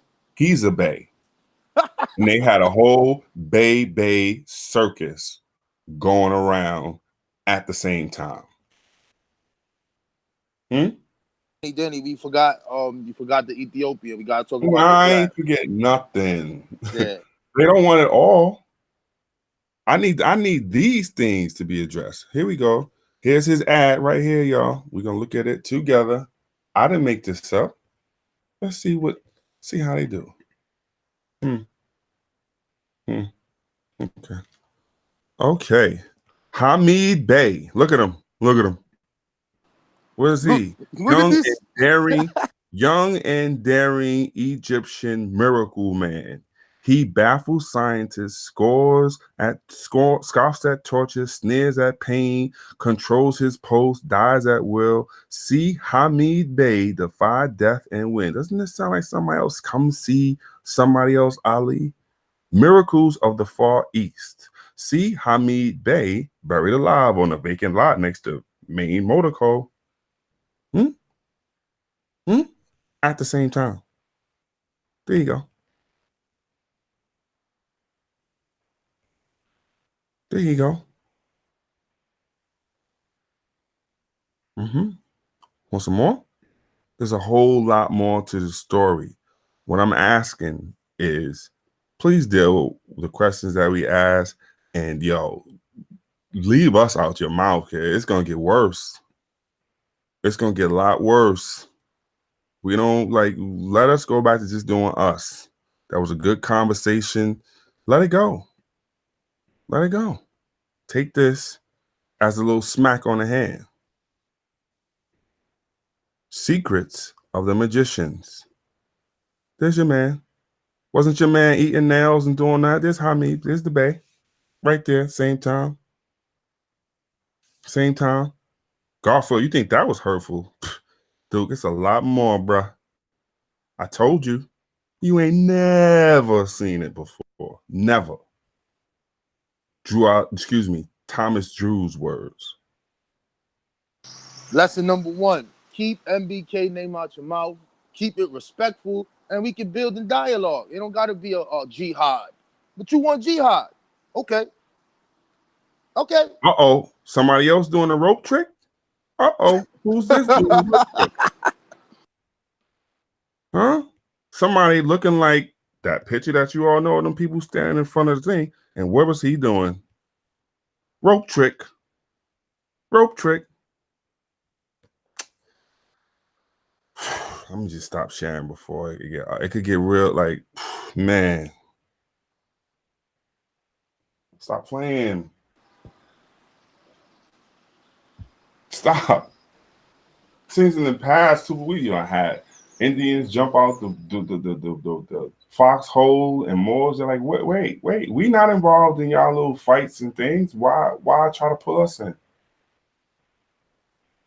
But if you want it, then you got it. You got it. And I mainly did this, and listen, man, y'all could take it for his word, but don't ever disrespect my brother and what he's trying to do for his people in his capacity, because you wouldn't like nobody disrespect yours. Even if it was so much as you being a good father and raising your children and providing for your household. That's what you do for your people, because your families is the cornerstone of your people. But for you to go on there and try to insult that man's character for some nail-eating dude from a while ago who tried to do his best for our people, you done lost your ever-loving mind. Let's get a recap. The magician, rope trick, Exorcist, ball bending, exorcist, crystal ball fortune teller, curer of deafness, blindness, paralysis, crystal ball using, crystal ball, that purple hood wearing, Merlin, correspondence course taken. yogi instructing. I went to India, or it was Egypt, or I'm from Virginia, or maybe North Carolina.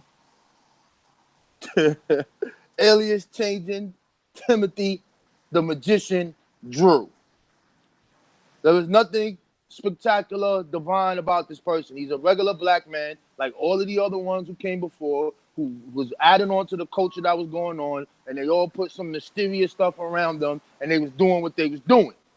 So Now, now, for the record, I will give, because this is what we do. We give credit where credit is due. Like, I didn't see the SETI debate, but Rob Warren gave me the link, and I saw Ali Muhammad's the other day. This was after we did ours. I had no idea about it, and I'm telling you, in that particular thing, he did a great job in that. But I noticed, I said, hey, he didn't mention this. And so what you witness is something that you ain't never seen in the conscious community. You ain't never seen before he was noble firsthand, other than an Egyptian adept card. You ain't never read his words or saw what he was doing so you could put the pieces together. Never. That jewel was brought to you by new black knowledge. So the smoke you want, you have been smoked. You are ether. You are dust. And we don't destroy, we also build. So if you like to build from here forward, we are 100% in.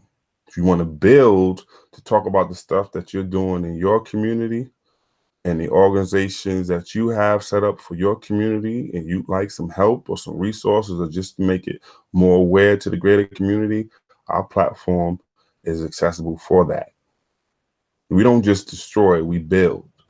yeah, Tahaka, I see you still commenting in there. Maybe you can't get on. At least say that you can't get on in the chat. Because I don't want you to say that, oh, you talked about me and you ain't give it. I didn't do what you did. The link is in the chat for you to come on. If you're at work and you can't come on, please say so. You said you got some police records or something. By all means, bring it up. Let's go. Let's get this thing to talking. Let's get to talking.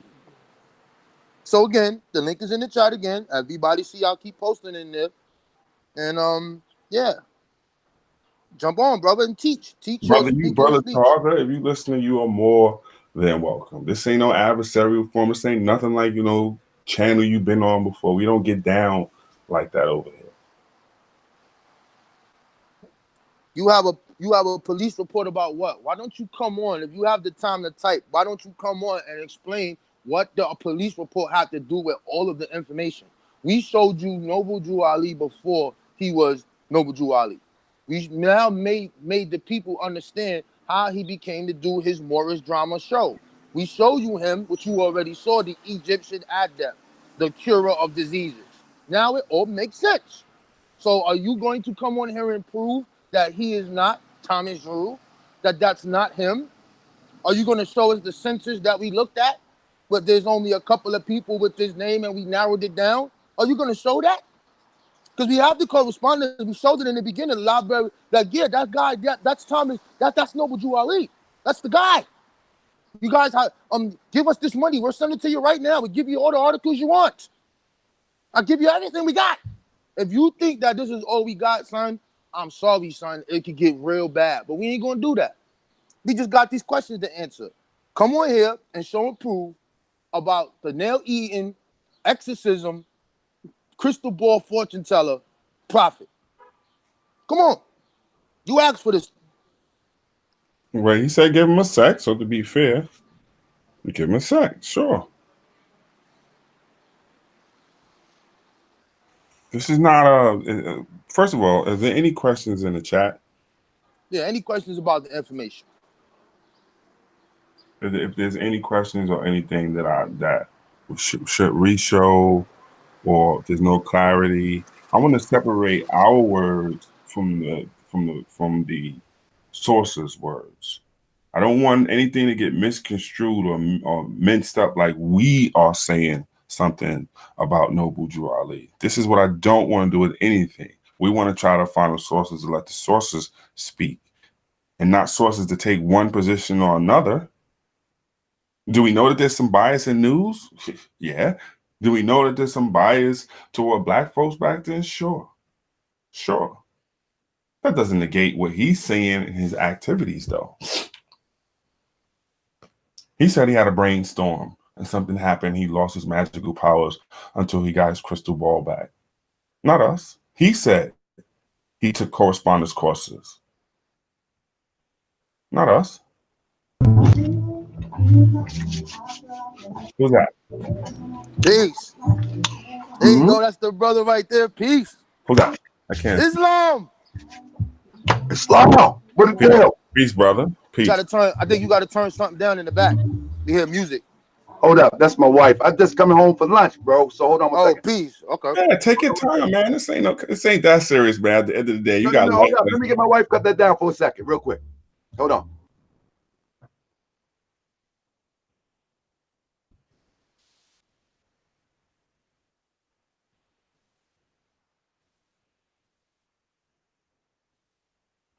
Now, remember, NBK family and audience, we are respectable people over here, and we don't get down on all of that crazy stuff. So we're gonna give an opportunity for everybody to speak. Go ahead, brother. Danny, hold on. I forgot to mention. He did make a post and apologize for calling people out their names. So we got to give him that. Okay, well, I say, all right. So if that's out the way, then I'll say that's all I wanted. I wish you would have told me that before we went live. That's no. Can we? Hey, brother. What's your name, brother? My name is True Story, brother. How are you? All right, I'm good. First and foremost, let me rise and give praise to the great God Allah. I give honor to his prophet Noble Drew Ali, and I give honor to all things pertaining to motion and the uplifting of our people by whomever that makes a contribution. So, brother, what you're pulling up is history, and we embrace history. True scholars and true seekers of truth embrace history. You understand? Mm-hmm. And so I have a lecture that I have already demonstrated in Atlanta. And this lecture, a few people have seen it. This lecture is called The Hijacking of the Moorish Science Temple of America. What happened? No, The Hijacking of the Nation. What happened to the Moorish Science Temple of America? And that history that you're displaying here, I display there. But I even go a step further. And so I don't embrace the concept of Prophet Noble Drew Ali name being Timothy Drew. I have corroborating evidence, just as you just shown, that that's not the case. But I go a step further and show why that was put in place, why that name or a switcheroo happened. And so I'm not going to give a whole bunch up on this, but I know you have it for your own work and your own presentations. But I can tell you, we don't run from this. But I can say this. Wait, let's get past it. It's not the point of running at this point. Like, if you have it and you're presenting it, that's cool. I'm just trying to get some understanding. So you have something to counter that this Thomas Drew is not Noble Drew Ali? No. I'm telling you that Thomas Drew and Noble Drew Ali is one and the same. Right, but I don't run from that. But I'll send you. Listen, I don't know if you got it. Put it this way. I know I've never seen the newspaper clippings. I will send them to you so you can have. This ain't no, you know. You can send it to me to Harker Bay. I'm gonna tell you this. I don't think you're hearing me because I want you, Yahoo. I'm gonna email. I'm giving you my email right now. All right, yeah, I'll send them to you. Now listen. I don't listen. I'm a different type of Moorish American, and this is what people don't understand. I embrace history, but I have this history. I have no problem with this history. I have no problem with the reports. I have tons of reports, you know. And like I said, matter of fact, I'll give you a screenshot. Let me see if I can pull something up real quick. I have a file on Thomas Drew. I get that, bro, but I'm just trying to understand that. Could you, unless it's something you want to keep private, which I get. No. Hold on, let's hear me out. How did you come to that conclusion that Thomas Drew that's mentioned there is not? You saying it is Noble Drew Ali? Yes. See, that's why I don't think you're hearing me. Okay, so if it is Noble Drew Ali, right? Then, and this is not to start getting down the road. No, come on, brother, come clean. All right, so can you explain the curing of deafness and blindness and the crystal ball and that stuff? I will say this. I was not there, but I do have a report, a recorded report from from two people that was with the prophet at that time that said they actually witnessed this. You know, so I mean, I'm not going to. I'm not going to. You know what? I like that. That's fine. Brother, let me finish. I take it. Listen, what I'm saying. I'm not gonna jump out the window and say, "Oh yeah, the prophet healed this." I have confidence that the prophet is and was a healer. There's no problem with me with that. That's somebody else's problem not to accept that. I have no problem with that. That's fair. So what about the correspondence courses? Did you have any research into that? I've read all of that, brother. The thing is this. This is the thing. I've read all of that. I do know that if that's the fact of the matter, I'm willing to accept that, because we in the Moorish Science Temple of America, look, this is, brother, I talked to you for about 5 minutes, right? And I didn't even think that you heard me when I was saying that I accept. No, I heard that. I'm not fighting that, bro. But even I'm looking at the chat right now, and they say, don't listen. One thing we don't worry about the chat. Listen to this, but I want our people to pay attention to what I'm saying, as opposed to being goofy. You know what I'm saying? Now, at the end of the day, right? I accept that the prophet was a healer. That doesn't mean that you have to accept that. That's fair. You know what I mean? Yeah. I also accept if the correspondence course, if that was the case, whether it's true or fabricated by the writers of the paper, it really doesn't have no bearing on me. Because one of the things that I teach in the Moorish Science Temple of America that are consistent with olden times as it relates to the story of Jesus, the story of Muhammad, the story of Abraham, and so forth and so on, that there's a period of divine ministry. And the period of divine ministry is the part where everything unfolds and comes to fruition. And that period in Prophet Noble Drew Ali's mission was 1925 through 1929. Everything before that, could be or would be a process of development into 1925 to 1929. Yeah, I get that. And this is known throughout history. So I don't run from that. You understand what I'm saying? The point of running, but in this case, we're just trying to understand. Okay, influence. I can't explain. Listen, I can't explain the every part of the preparation leading up into 1925 to 2029. Right. Yeah, he's involving in the story. I get that. Yeah, no problem. Yeah. So what I can say though, I know that in order for me to evolve into this, I could tell you some things that you'd be like, nah, for real, Talker? For real? Talker, come on now. Listen, I agree with you 100%, but come on, son. The crystal ball. No, listen what I'm saying. I agree with you. That is not debatable to me. The developmental process is not debatable to me. Okay. Yeah, this is what happened, brother. Let me tell you what happened. The elders hid this information from the generations. And so now, if you put it out or I put it out, it seemed like a shock. The elders hid it because they could not explain it, and they tried to run from it. This is why I use the term, I don't run from it. But when I'm telling,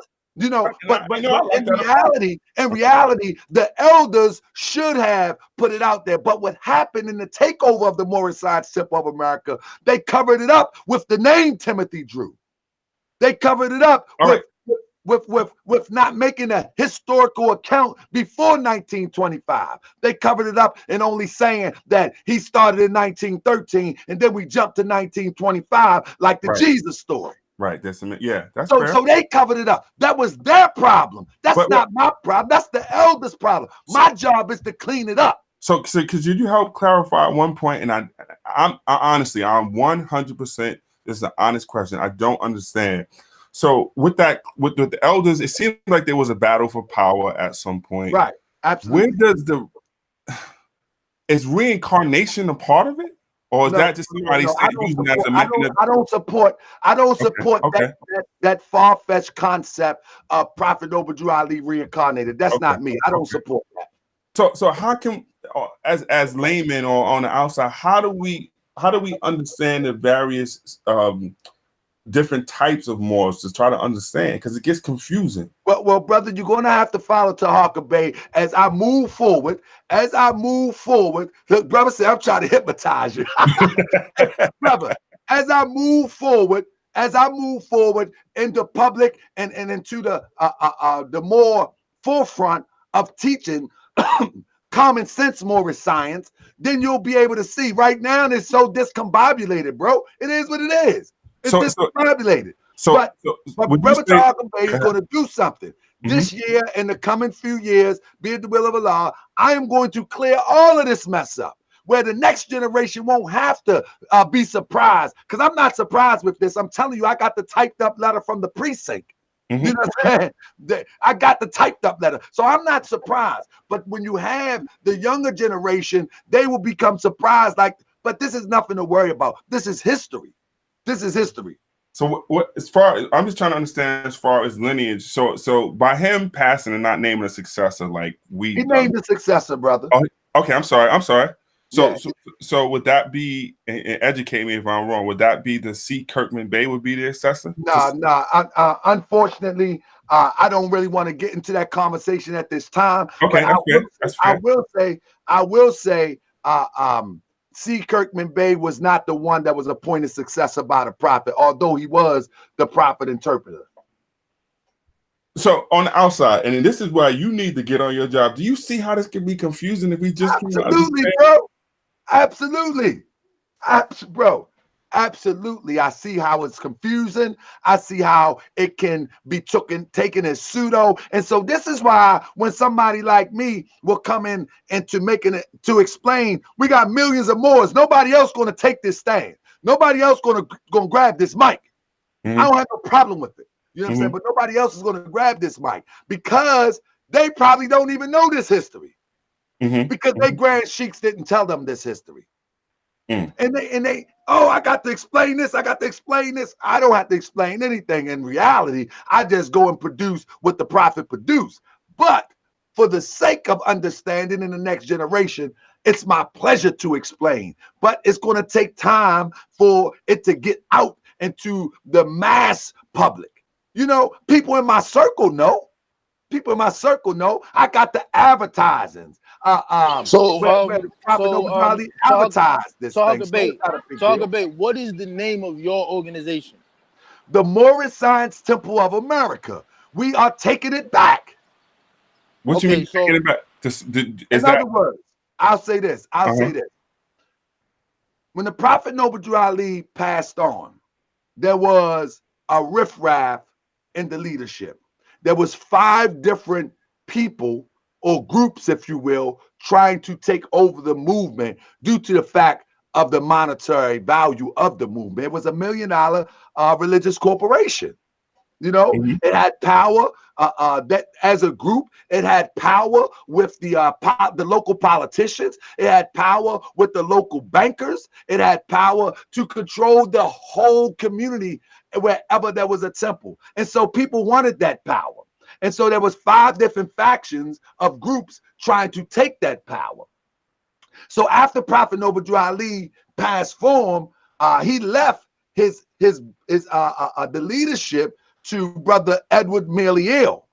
Okay. But through Edward Merely Ill, from 1929 to 1934, Edward Merely Ill was the head of the Morris Science Temple of America, had the title of the Grand Sheik and Chairman, as well as the Supreme Grand Sheik of the Morris Science Temple of America. And what happened was Merely Ill passed form in 1934 under suspicious circumstances. And that's when Kirkman Bey, you know what I mean? Kirkman Bey jumped into position. You see? And so I'm not scared to talk about these things. You ain't gonna hear this, and many more Americans talk about this. I'm educated in the matter of the history as well as the greasy and maybe dirty stuff that people may be scared to talk about. I got a greasy question for you. So I don't know if it's greasy. I just want some clarity on it. Come on with it, bro. It seems like Claude Green was trying to be the head of the organization. Brother, let me give you this. And I gotta go real quick, bro. We can have a long conversation, right? Yeah, no question. Wait, before you go though, before you go, listen, before you go and leave, could you tell us about the organization? I know you're trying to get some blocks, or I saw one time you was trying to do something. Yeah, we could talk about that before you leave. Oh, okay. So listen.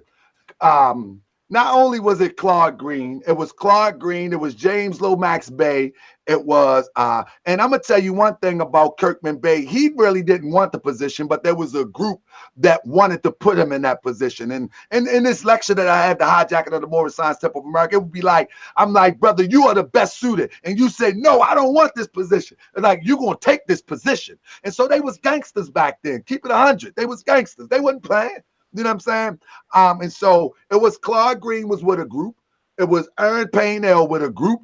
It was Kirkman Bay. But like I said, he was forced, from my research, he was actually forced into the position. He really didn't want the position. He actually let the position go, and they voted him back in when they reorganized in 1934. Also, you have James Lomax Bay with these 4 people trying to get this into position, right? But at the end of the day, I'm going to say this, and this is me, and this has no bearing on any other Moorish Science Temple of America, because I respect them all trying to do the best what they can do. I don't believe the Moorish Science Temple of America that the Prophet created exists right now idealistically. You see what I'm saying? Wow. I don't believe it exists. And so the group that I am working with, the Moorish Science Temple of America, and we brand ourselves the Noble Temples, we are working towards building exactly from the model that the Prophet left for us. That's what we're working towards. So is there, as we build this model from the example that the Prophet left for us, we also are going to really put out this history that people are not aware of. And we're going to put out the controversial topics that the people are scared of. Is there a charter, or is there a charter and incorporation that's in place that seems to be an issue? Like who owns more? What's brother?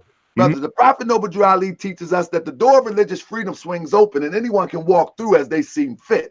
That's fictitious. That's crazy. That's what they've been used to hold people captive. That you have to be under me. That you have to be a part of me because I own this. You cannot own religion in the United States. You know that, and I know that. Yeah, so but what they could do is a lawsuit like they used to do against the Freemasons. They did it against the Black Freemasons, where you can't use the names or the paraphernalia or certain things like that. That's why there's already been 2 cases that have been decided at the Supreme Court level concerning that and the Moorish Science Temple of America, and the judge has already said that is not possible. No. All right, I know you gotta go. I see you answer, but tell us. I gotta go work, brother. I gotta go work. You're doing before you leave. Forget about Noble Drew Ali. What are you doing? Like in ball? How can people help? You got people. Hey, brother, I'm gonna tell you something. Yeah. As I talk about, somebody talk about the mail order packet, the eating of the nails. Forget about all that right now. Let me get to my point. Family, I don't mind addressing all of that, you know what I'm saying? Because I cannot prove or disprove. I would not battle. I mean, in the stage of growth and development, who knows what may have happened? But I know from the divine ministry part from 1925 to 1929, I know the model in which we espouse here. 2019, what is Brother Tahaka Bay? Like, how can the people help you? What are you doing? This is what I'm ready to say. So from 25 to 29, I know what we espouse. And we know that the Prophet Noble Drew Ali asked the Moorish Americans, do you want your own town? So what we did in Baltimore, right where Freddie Gray was killed, we bought a piece of property and got another piece of property on the way. We got a 3-story building on the way so we can initiate this Moorish village. And so those who are not Moors, how can they help? How can they contact those who are not Moors need to understand that just like you go to a Chinatown, if you come to Baltimore, you will want to come to a Moorish village and have a vegan meal. You will want to come to a Moorish village. That's what I'm saying. How can people help? Is there a restaurant? So you can hit my Cash App. I don't do GoFundMe. But you can also, if you have products, goods, and service, you can email me so you can also have them placed in our variety store. I mean, it's not just Moorish or Moors doing this. I got red pill and blue pill. When I'm ready to open the store, bam, Their stuff is going to be in there. I got people around the country from different So sectors of are you our looking community. for like are you looking for like construction workers or people to help you with the buildings or right now what I'm doing is I got a small little crew. I do a lot of the work myself. This is what I do for a living. I do property management, I do home improvement and rehabs. So I do this for a living. You know what I'm saying? And so the point being is that right now I'm creating the model. Once I create the model, I get you. I'm going to get the rest. Right. I'm going to the city and get the rest. No, but I'm saying like if we got, because I know it's a few people in here right now who are in that Baltimore area. If they want to put tell them how at me. Huh? Tell them how taharkabay@yahoo.com. There you go. Taharka Bay. If people are listening, you're in the Baltimore area and you like to help with some of the efforts that Brother Bay is doing, reach out to him at taharkabay@yahoo.com. Yeah, and the thing is, when I say hit my Cash App, that don't mean you got to send 20 or 100. Some people send $5, and that's a paintbrush. You feel what I'm saying? Right, that's what I'm saying. Some people got sweat equity where they could be like, you know what, I might need $5, but I can come and give you 6 hours worth of labor. Yeah, and so exactly, bro. I got a brother right now. He's not a Moorish American, and I could not pay him to help me gut this building out. But what happened was I could give him the bare minimum that I could afford out my pocket when I first got the building. But he came every time I called him. But now we're in the process right now of putting the first business with the temple, and he's one of the first ones. I don't know if you can see this, but he's one of the first ones that is going to be hired. If I can find it real quick, he's one of the first ones that's going to be hired. These are the flyers that we passing out around the neighborhood for the Moorish gutter maintenance business. I used to have a gutter business, cleaning gutters and repairing gutters, but he's going to be one of the first ones that's being hired for that business under the Moorish Science Temple of America. So, yeah, sweat labor is always good. Good. All right. Good. So Taharka, all of that is for the black community that you're in, right? Brother, it's for our people, all our people. You know what I'm saying? Got you, yo. You know what I'm gonna tell you? I love your black nationalism, baby. Yeah. Hey, you are a black nationalist. You are a black nationalist, bro. We love it. Hey, bro, listen. Let me tell you what's up, man. Hey, bro, I'm apologize to you online and your people, brother, because calling you an idiot is unacceptable. Calling you a clown is unacceptable, especially as a sheik and a leader in the community. But, brother, I get real sensitive when people start talking crazy about the Prophet Noble Drew Ali. You know what I'm saying? Now, let me say this. How this brother bought his message today, he had a little snickers and a little laughs, but you know what? It was straight documented scholarship. It wasn't no fugazi. It wasn't like I had to figure something out. And I'm looking what I have. I'm looking what he have. And so I don't get offended like that. But when I feel somebody trying to take a little sneak shot at the Prophet, I get a little worked up, bro. Yeah, listen, man. We all get worked up. We all get worked up. I didn't get worked up when you said something about the father and this. I was like, okay. I ignored it.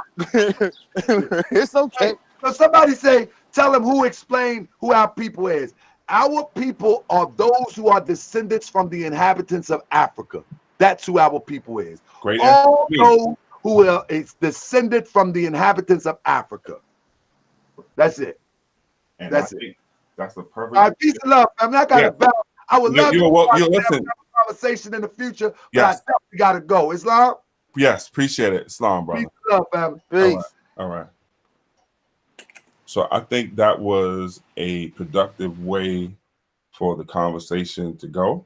I appreciate Brother Bay actually coming on here. We stand by the evidence that we presented because it wasn't us, it was the evidence. But once we get past this is what I was saying, once we get past all of our various doctrines and get back to Black nationalism, brotherhood, sisterhood, whatever you want to label it, but get back to us being able to meet on a level, I think that we'll see a faster progression. Because what becomes a barrier, it seems to be like these doctrines or religions. And, I guess it's cool to say that you don't have a religion, but some people become so indoctrinated and dogmatic in whatever they're pursuing that becomes their religion. So then you can't see past Kemet, you can't see past West Africa, you can't see past any of it. And these days and times call for dynamic minds. Excuse me, because we got some decisions that we got to make and moves that we got to make as a collective. So leave all that other stuff at the door when it's time to build. Time for me to get some water. Go ahead, Alan. I get some water. Yeah, man. You know, that's good. I mean, he ain't deny the information. That's what we thought he was gonna do because most of them do. I mean, so like you said, too many different factions, man. But you know, that's what this bill was about. Just put the information out. Period. And you guys make the decision. And then you What go this bill research is it. about is to also show you that NBK, we just move different. We different. This is not the WrestleMania. We're not out to destroy doctrine. We're not out to destroy people because once again we understand we don't necessarily agree with how they went about it, but we understand that all these people had the upliftment of their people in mind. Some of them were hucksters and stuff in the process who exploited their people. Period. Period. You know, and but we got to look at the totality of people. Malcolm was out there doing what he did before he got right. So when you look at the totality of a life, is how we can, I think, better, you know, gauge how we want to rate those people. But with that said, we still need to get to the truth so we can come to a truthful assessment of those people. We need to get off romanticism. We need to understand that Malcolm was our shining prince, but he was flawed. We need to understand that Marcus Garvey was our Moses, but he was flawed. We need to understand that the person that you look at in the mirror is the best representation of you, but that person is also flawed. And we share all those things in common, being humans, because there ain't been a perfect person to walk this earth yet, contrary to what some religious people may believe. So when you take that all into account, hey, and this is the point of history. This is my point. Why they always talk about history? Because it's done with. The only thing is there for us is to learn forward so we can have a better roadmap for tomorrow. And we learn. And so now that these things are in history, we should be able to honestly assess them. You know, while Marcus Garvey was alive, we didn't want all the stuff to come out. When you're alive, you don't want all your stuff to come out. But when we're gone and transition and babies can learn from your missteps, why not tell them those things? Or baby can learn from the steps that you did right. Why not tell them? Because if we keep painting a rosy picture, when we come into situations that are not, you know, advantageous or maybe missteps, we don't know how to respond because we think it's not normal. Right. And I think that also turns into leadership. So a lot of people will constantly say, yo, who's the leader? We need a leader. We need a leader of this, that, and the third. If we look at all of our organizations, once the leader, like if we look at Marcus Garvey, biggest organization we have, he was only locked up for a couple of years. Boom, organization gone. We look at Elijah Muhammad. Yo, Alan, take it for a minute. I'll be right back. Give me 5 minutes. We look at Elijah Muhammad. He disappears. What happens? Fractions. Organization gone. So we find ourselves constantly looking for some kind of Messiah, looking for the Savior, looking for the divine prophet, looking for the divine God. So I like to use the motto of the nation that guards the earth because there's no leader. The only leader is the people who are in position to actually do whatever the duty it is. Could they be doing a lot more? Hell yeah. But I'm looking at the leadership. I'm looking at the concept of leadership. So you will never see from the 60s, that is the only organization that does not have no splinter group. There's no new nation of gods and earths. There's no new this. You will never see that because it's not designed like that. That's a model that should be utilized all through what we talking about. We speaking about black nationalism. You might, like right now, they have something called the Brooklyn Anti-Gentrification Organization. It's called BAN. And it's actually a national thing. It's all around. You have all of these people and colored is inside of the name of it. So what these people are doing is fighting a problem that we specifically face, gentrification. the raising of the rents, the raising of to push the people out, the new Negro, so-called Negro pushing the people out. So if you decide to align yourself with an organization as that, where it's dealing with a problem that affects the people who look like you, who you already know that you are separate from these other different type of people, because there's other different type of people that are not you and do not share your history and trying to push you out your community, you now become a nationalist because you're dealing with a specific problem that affects the community of you and how you see yourself as separate from them. So these organizations exist. There's a whole bunch of different organizations that deal with specific problems that deal with what we would call Black, aka African, in their names. We need to know what these organizations are. We need to talk about these new things that are out here that we don't talk about. That is how we will build and be able to add on by each single person adding on to the issue. Because at the end of the day, once we get past the dock turn, it's all going to boil down to what? Taking care of the family, man, woman, and child. Making sure that they are able to advance. I leave for 5 minutes and you going on some soliloquy about man, woman, and child, man? Nah, you missed it. I was talking about leadership. No, he was. Yeah, Wait, hold on, listen, Sanab, brother. Would you say something, please, Sanab? You know, Alan was going there. He was just talking about, you know, it's not necessarily a needed leader at the top of the hill that we all take instructions and directions from. Everybody can be their own leader. If you're doing what you need to do in your immediate location, you see what I'm saying? If everybody had that same mentality, we wouldn't be sitting here asking for a leader. But when it's time to raise up these babies who you see those leadership qualities in, let's make sure we put them in position to where they can run for, you know, alderman, city councilman, prosecutor, whatever it is. You know what I'm saying? But not necessarily. There's no king of Black nationalism. There's no president of Black nationalism. It's an ideology. Thinking Black is an ideology. So, man, if you move like that, everything else will fall into place. that's all I was saying, Mr. Danny. And you better stop trying to shoot, you closet Christian. Here he go. you ain't that. Here he go. Yeah, I got an A and B background. Yo, why you take Henry Holland Garnett off your avatar, yo? Because I like the turban wear. Okay, I feel you. I can move free. I can move freer. Yeah, they ask you questions like, yo, who Henry Holland Garnett? He a Christian. He it's hard to explain that one. Put like Al Jaheed's on that motherfucker, Alibaba or something on your avatar or something. Yeah. I got you, yo.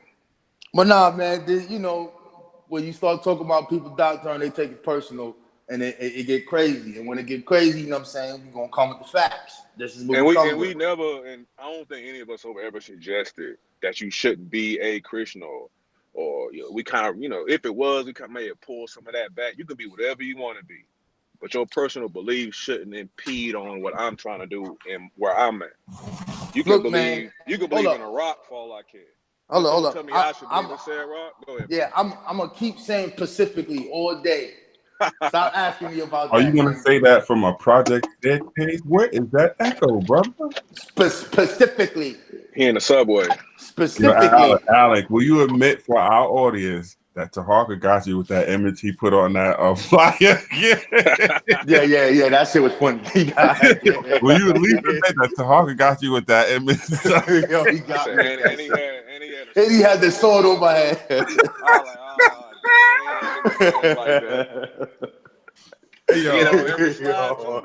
Every slide had that picture of Alan on it. He had me with the turban on it.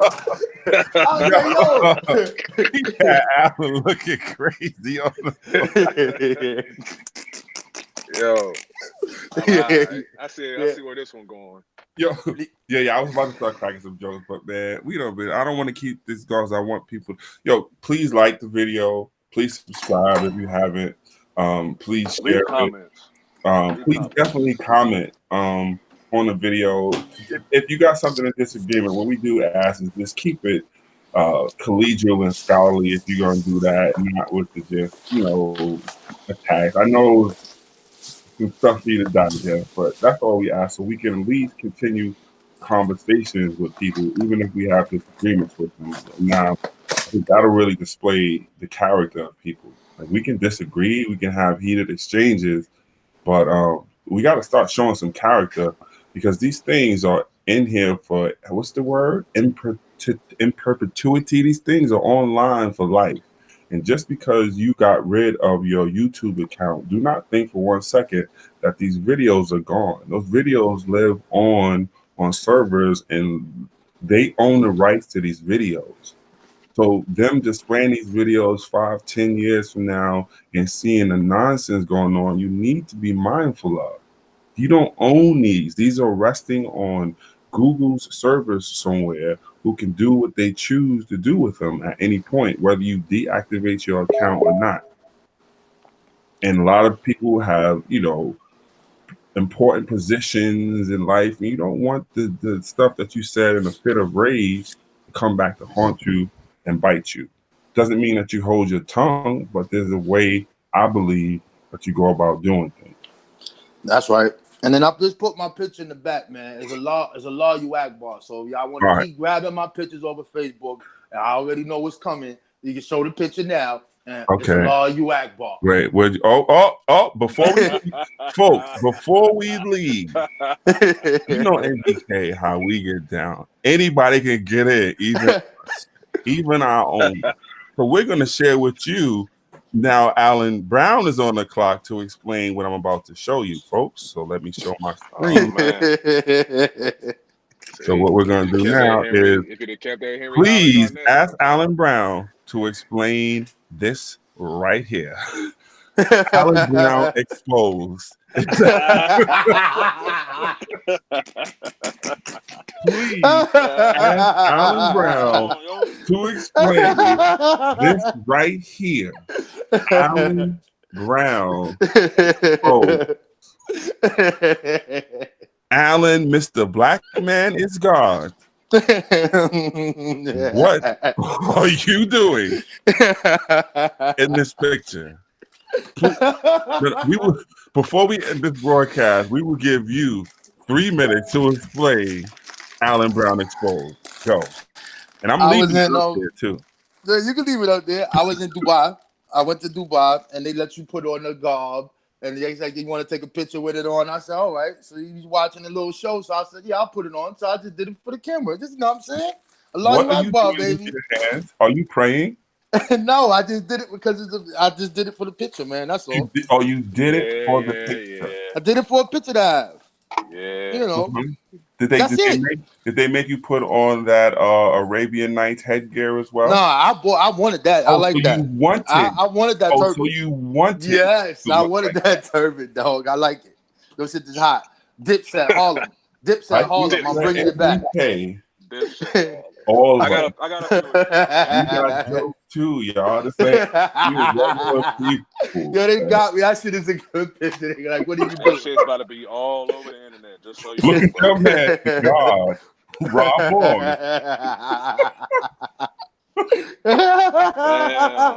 Looking like Sheikh Daoud. So where?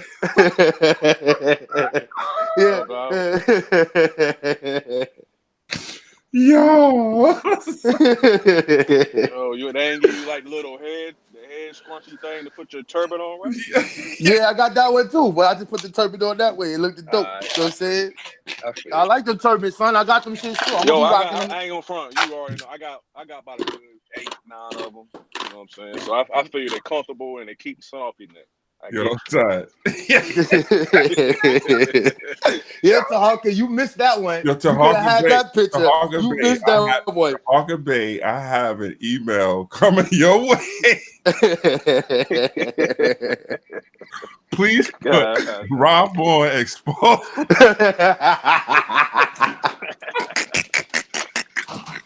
Damn, Alan. Yo, who on there? Consul, what's up, man? You just popped up. You got to talk. What's up, man? What up, man? What's good? What's good with you, brother? Chilling, man. I saw the title. I said, "Oh man, let me see what is this about." You ain't see it from the beginning? No, man. No. I've been. Man. So there was some information that me and Danny researched on who Noble Jew Ali was before he was Noble Jew Ali. So it was a lot of information about stuff that people didn't know about. Because I never saw it before until we was researching, and we called the library, and bought the newspapers from Newark, and we got it. And we got the thing from Virginia. We got him talking about where he got his information from with the correspondence course. We got him getting locked up. We got him beating the charge. We got there. Yeah, it was a bunch of stuff. But it just made all of the stuff that we presently see that you saw in debates like the Egyptian adept card, the rope trick. Now it makes sense because we see how it transitioned. This doesn't take away from what he tried to do, but at the end of the day, this is where this came from. Yeah. I mean, that's a pretty widely known. I mean, Chicago is known. It's not much of a mystery here about Noble Drew Ali, because I mean, for 1928, with his limited resources and limited research, he could really go off a lot of his own personal ideas, like creating stuff and stuff that was already created, and more of a hustler type mentality than that. Yeah, you know what I'm saying? It is what it is, and now that's what we go ahead. Here's something that we did research. I didn't bring up because it's not really. It's just something to put that even more into clarity. So you look at Claude Green, right?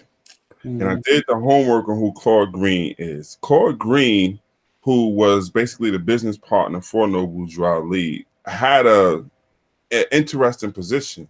Claude Green was the butler of one man named Julius Rosenwald. And so what I'm going to do is just to show you, and this ain't no jab. This is just history for people to understand where Noble Drew Ali gets this concept from. I think we're attributing it too much to Marcus Garvey and not to Booker T. Washington. I mean, much respect to Marcus Garvey, Elijah Muhammad, Noble Drew Ali, all those guys are that circa, but that's like 75, 80, 90 years ago. Yes. Like, I would rather do, and of course, with respect, you know what I'm saying? I mean, Team Osiris, we tend to be a bit brazen. This is about Noble Drew Ali, but I would like to do exposés on some of these so-called black national saviors out here today. Yeah. That are trash. They just trash. And they don't even compare to the ones that was at least trying.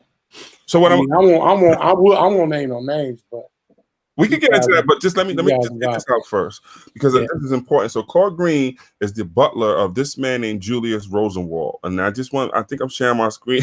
I want people to see who Julius Rosenwald is. Julius Rosenwald was an American businessman. He is best known as part owner and leader of Sears, Roebuck and Company, which is a Chicago a company that was a Chicago company. And so the importance is read here. And he is best known as a part owner and leader of Sears, Roebuck and Company, and for establishing the Rosenwald Fund, which donated millions in matching funds to support the education of African American children in the rural South. Claude Green, who was Noble Drew Ali's business partner, was this man's butler. And so what does that mean? This is important because when you go and you look at the people surrounding Noble Drew Ali, what you will find is that many of them were Tuskegee men. And you will know that Julius Rosenwald was the man. If I just search for Booker, I'm sure it's in this article. Here it is. You'll see that he was the one that gave the money for Booker T. Washington to build those schools down south. They were called Rosenwald schools. And what I'll do, I'll just deviate for a second and show you, because there's a book if you're interested in a topic, because this goes back to our funding and how we get a lot of stuff. And that's a whole nother thing that we need to talk about. So if you type in Rosenwald schools, and where's the book at? These are the Rosenwald schools. This is what he had us doing.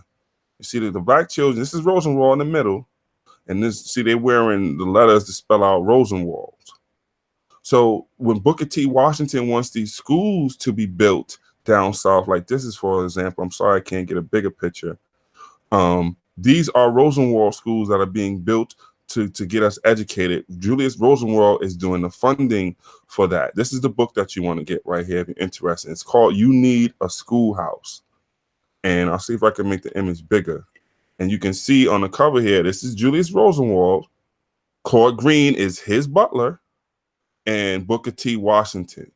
And so what we find is not only his Booker T. Washington and Julius Rosenwald. Here is the sign I forget what this one is, but this is for the Rosenwald School. It says the Julius Rosenwald Consolidated School, built in 1930, was a combined elementary and high school. It brought in African American students, and yada yada yada. Julius Rosenwald is the one that is funding these schools, right? And so Claude Green has that influence in networking because he is his butler. But not only that, let me show you one more thing and show you the connection to why I say I think that we need to look more toward Booker T. Washington and not Noble Drew Ali. Now, there is a man who was high up in the Moral Science Temple who was a former preacher, and his name is Reverend Moses Jackson. For all those who are interested, he actually had a big church in Chicago. And Reverend Moses Jackson, you will find out, was a teacher. I'm trying to find the right one at Tuskegee. There's your connection once again with Booker T. Washington, Reverend Moses Jackson, who, see, look, he was called the Sheik, right? Now there's this riot going on. I believe this is the one where the Morris Temple Science guy gets killed, and you see here right where the mouse is going. Moses Jackson, known to other cult members as the Sheik, was recovering from a shoulder wound. This is during the MSTA thing in 1929. But when you do the homework on Moses Jackson, like I say, you're gonna find out that he was formerly Reverend Moses Jackson, who was teaching theology classes at Tuskegee, and I'll show you that. So that same Sheik, what is this about 20 years before he became the Sheik, was Reverend Moses Jackson, and he was teaching classes. Remember the name, Moses Jackson. So you see here, Phelps Hall Bible Training School, yada, yada, yada. Phelps is another benefactor. This is why you have a Phelps Hall in many of your HBCUs. But when you scroll down at the bottom, you're going to see right where the mouse is, Reverend Moses Jackson of the Presbyterian Church, Chicago, delivered a special course of lectures during the past term. This is in Tuskegee's theology school. Moses Jackson at this time is a Christian who's head of this Presbyterian church in Chicago, who then becomes Moses Jackson the Sheik when he gets down with the Moral Science Temple years later. My point of saying this is the connections with Claude Green and Moses Jackson point to an influence of Booker T. Washington in his nation building, which was shot into the MSTA more than what Marcus Garvey was doing. You understand what I'm trying to say? Everybody done left me? No, we here, brother. I'm here. I'm listening. No, I'm here, bro. Do you understand what I'm trying to say? Yeah. As far as that, because that's what's going on in Chicago. And we didn't bring it up, and listen, Alan, I'm not doing no more jazz or whatever, but there was another organization like Alan mentioned prior to that, which we can show you, which is in Chicago. It's called the Star of Ethiopia. And I think it had influence on how Noble Drew Ali was moving after that, because this happens in 1920, and this is in Chicago, right? And so the Star of Ethiopia is saying that we're Abyssinians and that we need to go and get our land in Ethiopia, right? Why every time I put this in here, don't want to come up? Okay, Star Order of Ethiopia. And this is based in Chicago. And what happens in 1920, this crazy part, let me back up, it's led by a white man. He is the one convincing all the Negroes in Chicago that we really Ethiopians and we should go to Abyssinia. And I'm going to show you him. His name is R.D. Jonas. This is about 8-9 years before Drew Ali comes to town, to show you the backdrop that he walked into. So this man, if I could, the picture clears up and get it bigger. This is the Ethiopian leaders or whatever that came here. See where the one is? That white man is the leader of the Star of Ethiopia. His name is R.D. Jonas. Only white man in the picture, I believe. Right? And this other man, this black man, that's Redding, right? Redding. It's gonna be Redding. That was his partner. And so what happens is they have a parade dressed like Abyssinians going through town in 1920 on horses, and they end up burning the American flag. And this causes a riot where police officers are killed and some other stuff happens. This is 1920. This is 1 year after the 1919 riots in St. Louis. And this is Grover Cleveland Redding, and this is the leader, this white man, of the Star Order of Ethiopia that was in Chicago. So why do I say this? So what's, oh man, they got, what is that? Onks up in here too? I never noticed that. Oh Lord. What happens is this happens in Bronzeville, in the black part of town or whatever, and they get wrapped up in this, and the police looking for everybody, but the black folks turn against them because they started burning the American flag. Now, what does that have to do with Noble Drew Ali? What you're gonna find out is when Noble Drew Ali has that incident at his temple. In the article, if I can pull it up, it'll show you that the members of the Moorish Science Temple came from the Star Order of Ethiopia.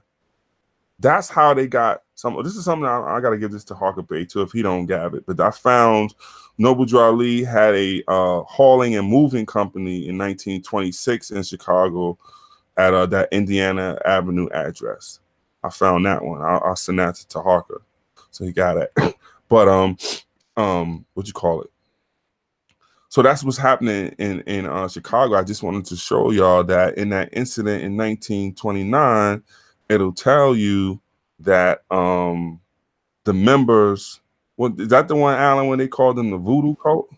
Yeah, they called them the voodoo cult, and they was Okay. talking about his teachings of nationality, saying that you're not a Negro or colored. Those are names given to you by the European. Right. You Those are the same Ethiopian. things that the Order of Ethiopia was giving. They was giving you a membership card, as well as you were getting a new name, and you would contribute to this Back to Ethiopia movement.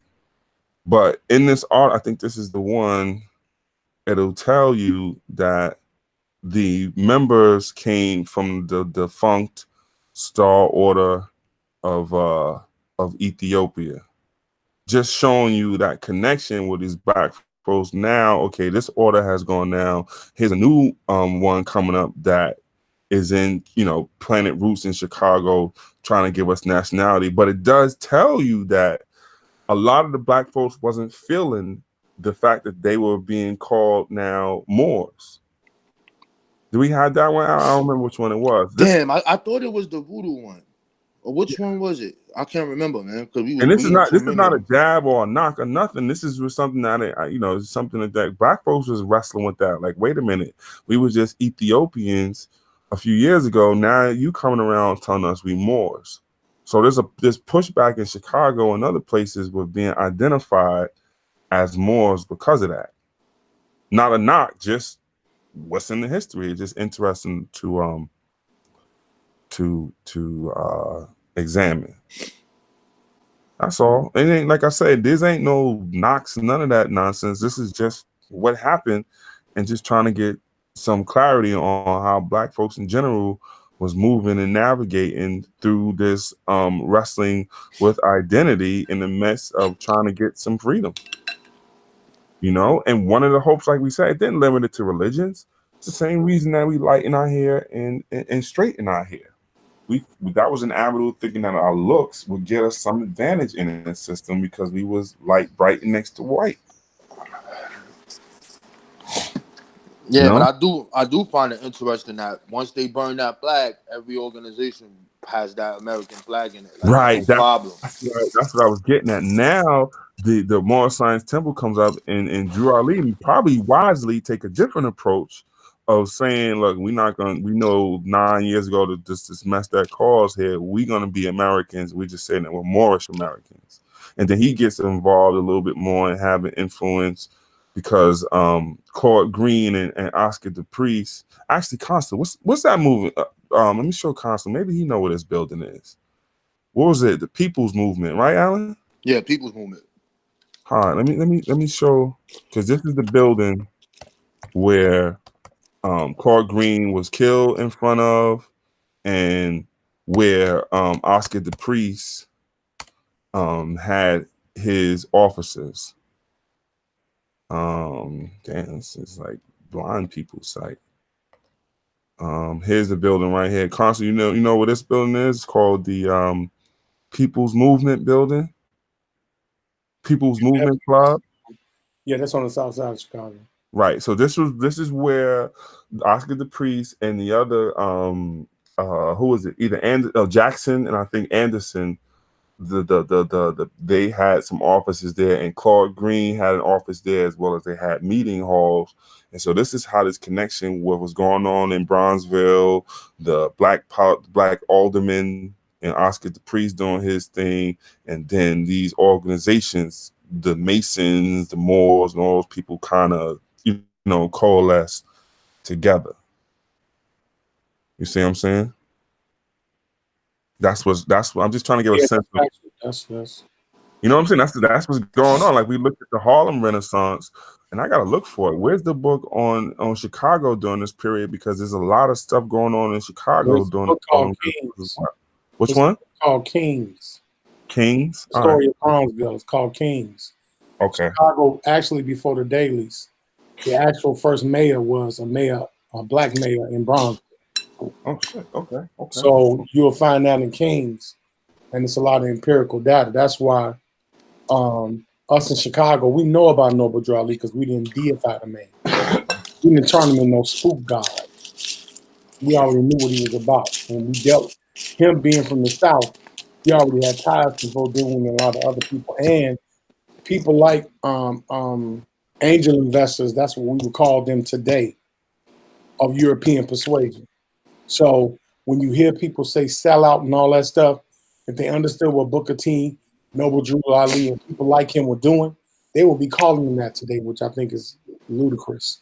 But yeah, I agree with that. But see, there was and I forget the name of the book, because we've had this problem going back since the 1700s. This is not a new problem, where we're trying to make our moves, but we don't have the monetary resources a lot of the time, and so we have to look to white benefactors to do things, and we struggled with that. And actually, it was Du Bois during the Niagara movement who was trying to push out and says we didn't want the white influence, believe it or not, and that's what kind of caused the Niagara movement to fall apart. Was they didn't have the money to keep it going. And so things like Booker T, like we keep saying, okay, we need to build our own communities and all those. If we don't have the monetary resources, how does that get accomplished? You need to have access to capital, and if the man got all the capital, then you're gonna have to, you know what I'm saying? But the point is, once the money is donated, how much influence do they have on that organization? Can that organization still remain pure to its mission statement once it has this money injection who may have other ideas about it? That's what we struggle with, I think. You know what I mean? And because we had that problem with the NAACP. Like, okay, we got great people like James Weldon Johnson and all these other people involved in it, but these are white benefactors who are kind of in certain areas, not all of them, pacifying the lion. You know what I mean? And so it played out into policies how we took a little bit non-aggressive attack on certain issues, and that came from that European influence. You know what I'm saying? They wasn't throwing all that money into the African Brotherhood or the Hamitic League. They was putting it into the NAACP. But it's the same problem that Richard Allen them faced, that Martin Luther King faced, that a number of people face. That's all. Yeah. Yeah. And that's why I'm glad you putting this info out, because when you go to other cities, people become fanatical about this stuff. They become fanatical, and they put a person in the box that they don't deserve to be in. And it's good that you're disambiguating this for modern times, because we tend to take for granted how long ago 1928 was when he passed on, and the climate in that circa was unbelievable. But him doing the stuff that he was doing, along with Booker T, was unheard of. Like you got people like Robert F. Smith, who donates to a school, to Morehouse, and you got people that got the nerve to say he's a coon today. And Robert F. Smith is because of Booker T. He's the byproduct of that. And that's where the ignorance comes in. But it's a good show, man. I appreciate the work, brother. Yeah. Most definitely, man. So it's just showing the connections, man. Putting little pieces of puzzles together because we want to know what's the foundation of this, why this happened. Can we learn something from it? Can we add on to it? How is these people able to build at that specific time where the nation is against them? How was they able to organize? The key to all of that is organization. That's really it. It's as simple as organizing. And we need to highlight those organizations and then point to the ones that are doing stuff right now as we speak. So, yeah. That's really it on my end with that. Let me see the chat. Any other questions in here about what we building about? What we adding on about? What's going on in this chat? Damn. Mike can't. Damn, y'all all in there arguing. Yeah, man. Any questions about anything we brought up?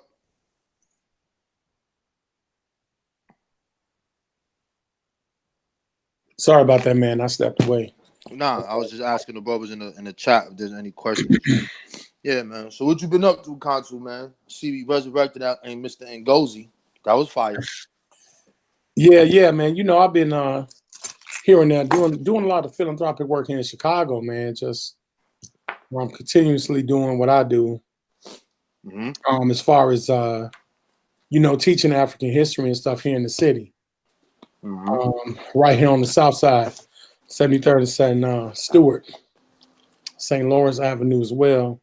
Here in Chicago, we have a program for young men and teaching them how to deal with society, man, teaching them how to raise money for businesses, understanding how to establish grants for small business, understanding the power of banking, knowing what the rule of 78, 72, things like that, parenting skills, home economic skills, conflict resolution skills, things that are applicable to the community and things like that. Doing stuff like that, man.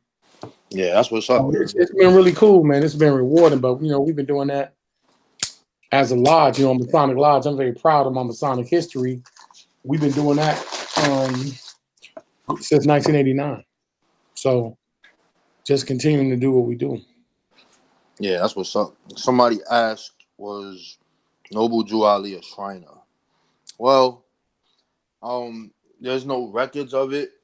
Was he influenced by it? Yes, you could tell by the name Noble. You could tell about this brother named what's his name, Abdul Suleiman, and that this man comes from Egypt, and he comes to the Prince Hall faction to talk to a brother named Jay Jones, I believe, and then he's talking to him about becoming Mohammedans, and that he has the 96th degree or something. Yo, you know who whatever. I think Jay Jones is, right? What's that? Who? Oh, you think that's him? Yep. Jay Jones. Yeah. Where's James Morgan at? Where's James Morgan at? He's still in here?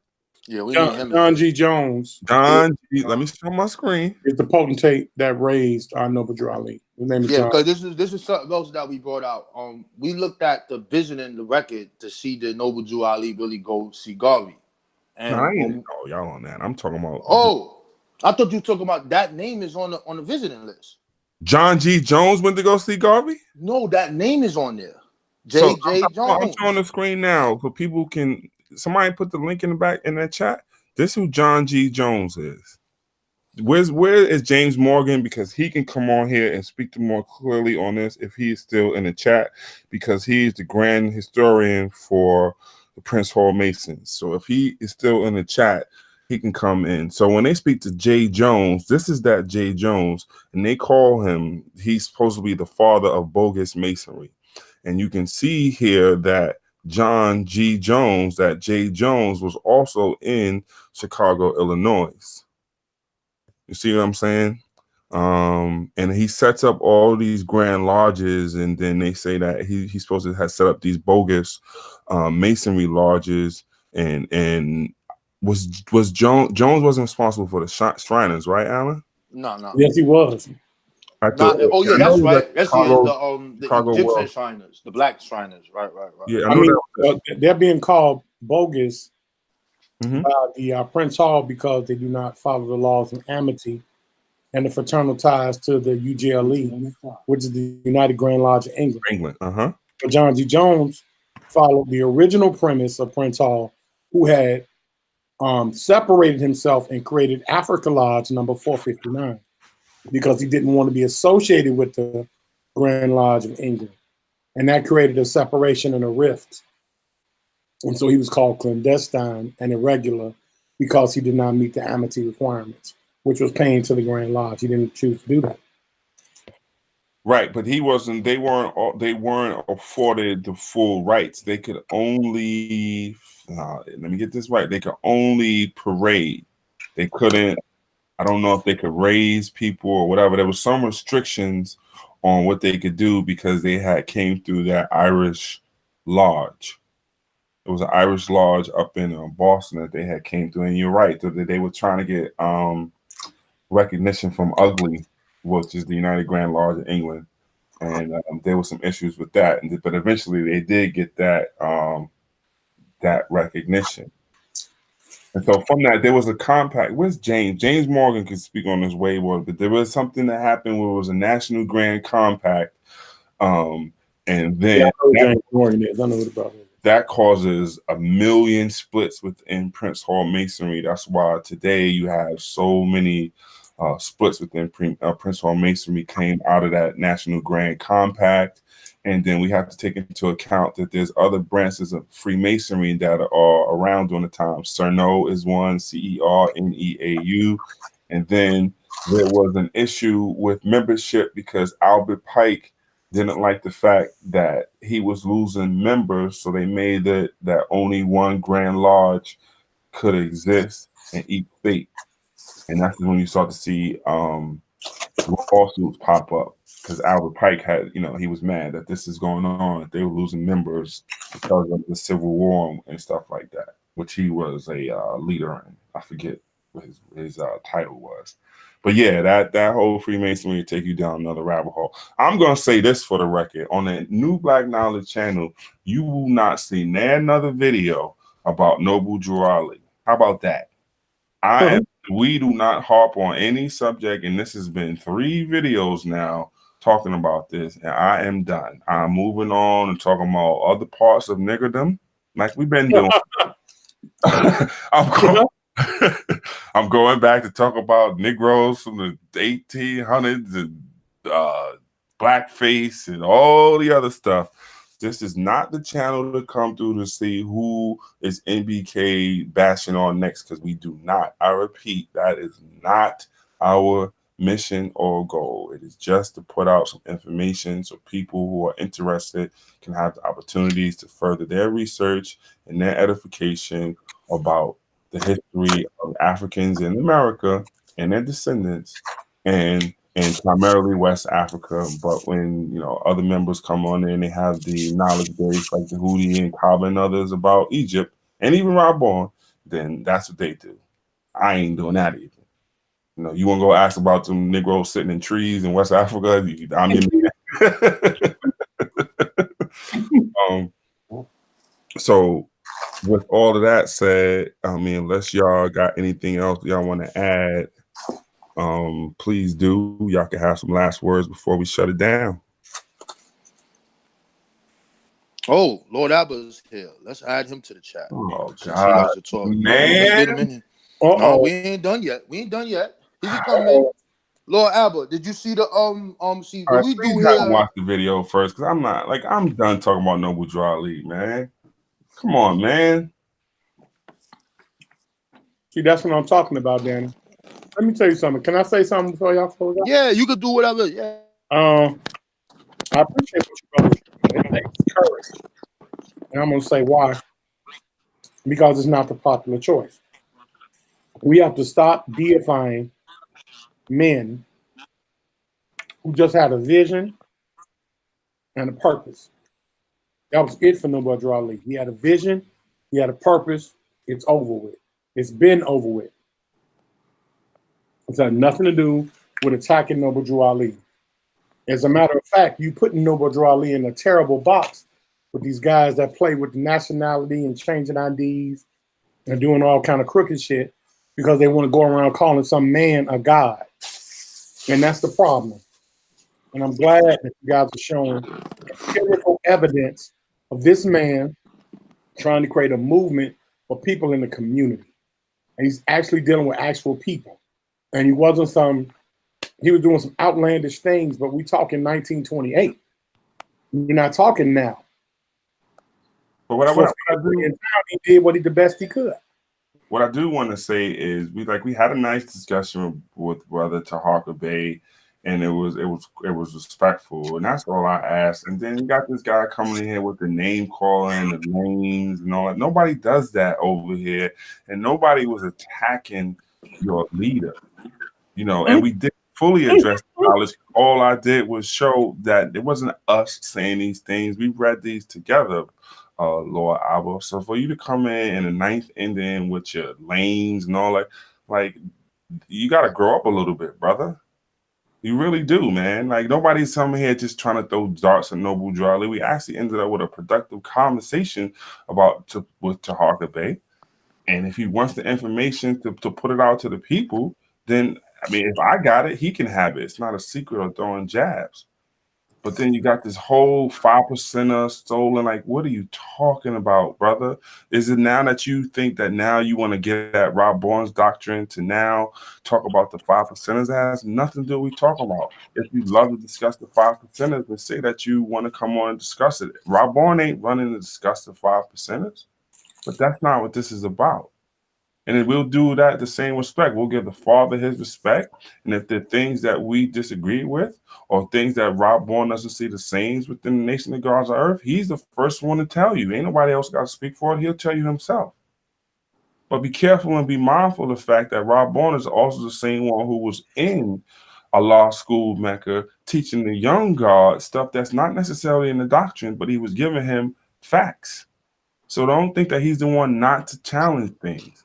But once again, those are the things that are done in a respectful and cordial way, not to just come out of nowhere and calling people lames. You look like a 3-year-old doing that, brother. You look like a 3-year-old. So, I mean, unless you're going to come in here or whatever, then I'm going to end it. But that's what I'm saying. And then we're done. So you can make 1 million more Noble Drew Ali, Rob Bourne videos. Like, as far as this channel, that is done. And we moving on. Tahaka Bay is always welcome back if he got something he's doing in the community. He wants to share, but I ain't trying to go into that. But Lord Albert, don't for a second think that you think we said it all, because that would be fatal. But I'm not going to do another video, and I'm going to ask Rob Bourne not to do another video on it. Time to move on. There's questions out there that you have now the job to go and find out and provide clarity for everyone else. See, look at this. I'm going to read this for the family. Islam, Brother Tahaka. Let's set up a show challenging the teachings of the 5%ers. See? What does that mean? I wrote a book called 360 Questions to Ask a 5%er, which no one ever responded. Gonna call you in a little while. Like, these are 3-year-olds. Yeah, and here's the thing, right? When I first had my discussion with Brother Tahaka, that was offline, and we was talking, he asked me what I believe. And I said, bro, I got videos of me teaching in the school. What you're going to hear me say is not what you're going to hear what a bunch of people say. I don't believe in Yaku. I don't believe in no tribe of Shabazz. I don't believe in none of that. I understand where it came from. So now, you see, this is what happens, though. We're now in hold on. Now we into the doctrine. I even called Lord Abba. I called you personally so I could say, yo, bro, let's build so we can make understanding understood, because when you go back and forth and type the messages, it causes a problem. Dude don't want to talk. So now you want to come on chats. You want to make videos and throw my name in it, plaster it, You an idiot. You stupid. You not a scholar. I'm a scholar. I'm published here. I'm published. Nobody asked you none of that. If you got a problem with the information, come just build and add on, and then we go through it. So Harker came on here. We gave him the respect, gave him the floor, and now understanding is understood. Here you all come over here talking, let's challenge the 5%. Let's challenge this. You talking to the wrong person, bro. One thing I'm going to say is this, though, and I'm not a 5%er, but I'll say this. Show me another organization outside of the AME Church in Philadelphia, which has had theirs since the 1700s. Show me another organization that has their properties for 1 century. Facts. Because you can say what you want. Since Clarence did that and made that deal with Lindsay, they have a century. As Harlem is gentrifying around them, the Nation of God and Earth still have their building, and they have it for 99 years. So say what you want. So with that said, we're gonna let it go. Like Alan, maybe you need to come on and do the history of the 5%, like I've been telling you for 2 years now. You see, now you see why, and then we can build from there. Because actually, that's something that people may be curious about. Their exposure for Wu-Tang Clan and Rakim, and maybe you can go and show the culture that brings forth a Wu-Tang Clan mentality or a Rakim mentality or whatever it is that, you know, is an essential part to our culture. So we can't deny the 5% influence. And maybe something that maybe it'd be fun to take a look at. And then examine the doctrine if people want to get into it. And maybe things can be explained, and those that can't, you may need to put to the side. But that's for another show. But what we are going to do around here and within this community that we in, we're going to up the scholarship and the discourse and get it out the daggone gutter and agree to disagree sometime and move on and not, you know, debase it by just acting like children. So my op-ed is done. I do hope that you have learned at least one thing that you did not know before you came to join the random Negroes on the internet. And after this show, you better say, hell yeah, I learned something I didn't know before, because you ain't never seen that before. But with that said, I want to say to everybody, Pete. Yeah, and then before we end it, you asking me to come debate you. Okay. What we ain't gonna do? He's being a child. To Harker. I know. No. We gonna end it like. We can't hear you, brother. Oh, hello. Yeah, go ahead now. Yeah, all you gotta do is look on my channel, on our channel. Look at Rob Bourne Builds with the Gods on the Abrahamic faiths in the school. And when you see what I'm teaching in that school, then you come back and talk to me. I'm not accepting no debate to talk to you about anything. You the one that makes side videos. You the one that be calling people this. What we do in MBK, we present the information and lay the case out. And then if we happen to be talking about anybody, anytime, we put the link in the chat so that you can come in a respectful manner and build. This little child stuff you're doing, you're not a scholar, you lame, I did this, I did that. Dude, after what Ali Muhammad did to you, I don't even know why you talking still. I don't even know why you around. But at the end of the day, it is what it is, bro. I'm ignoring you. Your chance to come talk to me is right now. If you don't want to do that, we done here. All right. So with that said, I do hope that people have gained some valuable information outside of the Thomas Drew stuff. Just maybe we provided some clarity on what's going on in Chicago or what's going on in the Black community that could create or bring forth a Noble Drew Ali and his platform and what he tried to do. That was another point as well. So you could just understand the days and times, because now, thankfully, we're pushing the needle up forward and we're talking about things in the 20th century. At least we're not in 20th century BC anymore. We're now in the 20th century talking about things, and hopefully we can continue to push it forward to see what we're doing in the 20s, 30s, 40s, 50s, 60s, and what have you, to eventually circle back to the point that Consul said when he first came in here to discuss where we are today and what's going on with the people today. And then hopefully we'll have enough information behind us to see what could create these type of individuals like a Dr. York or whomever that may be around in these days. But that's for another show. That's for another L. And that's for another day. Please like the video and share. And this guy, yeah, I didn't think Lord Abel was such a like child, man. But anyway. He's not listening, but he's texting. Right. Anyway, like I said, Consul, you're welcome back to Harbor Bay. We're talking about something that you have some affinity with. You're welcome back. Even this nutso in the chat is welcome. Whoever wants to have a discourse and about the topics that we discuss, and you have some information that you want to add or share, everyone is welcome. And just remember the motto is each one teach one. And thank you for joining us. Peace.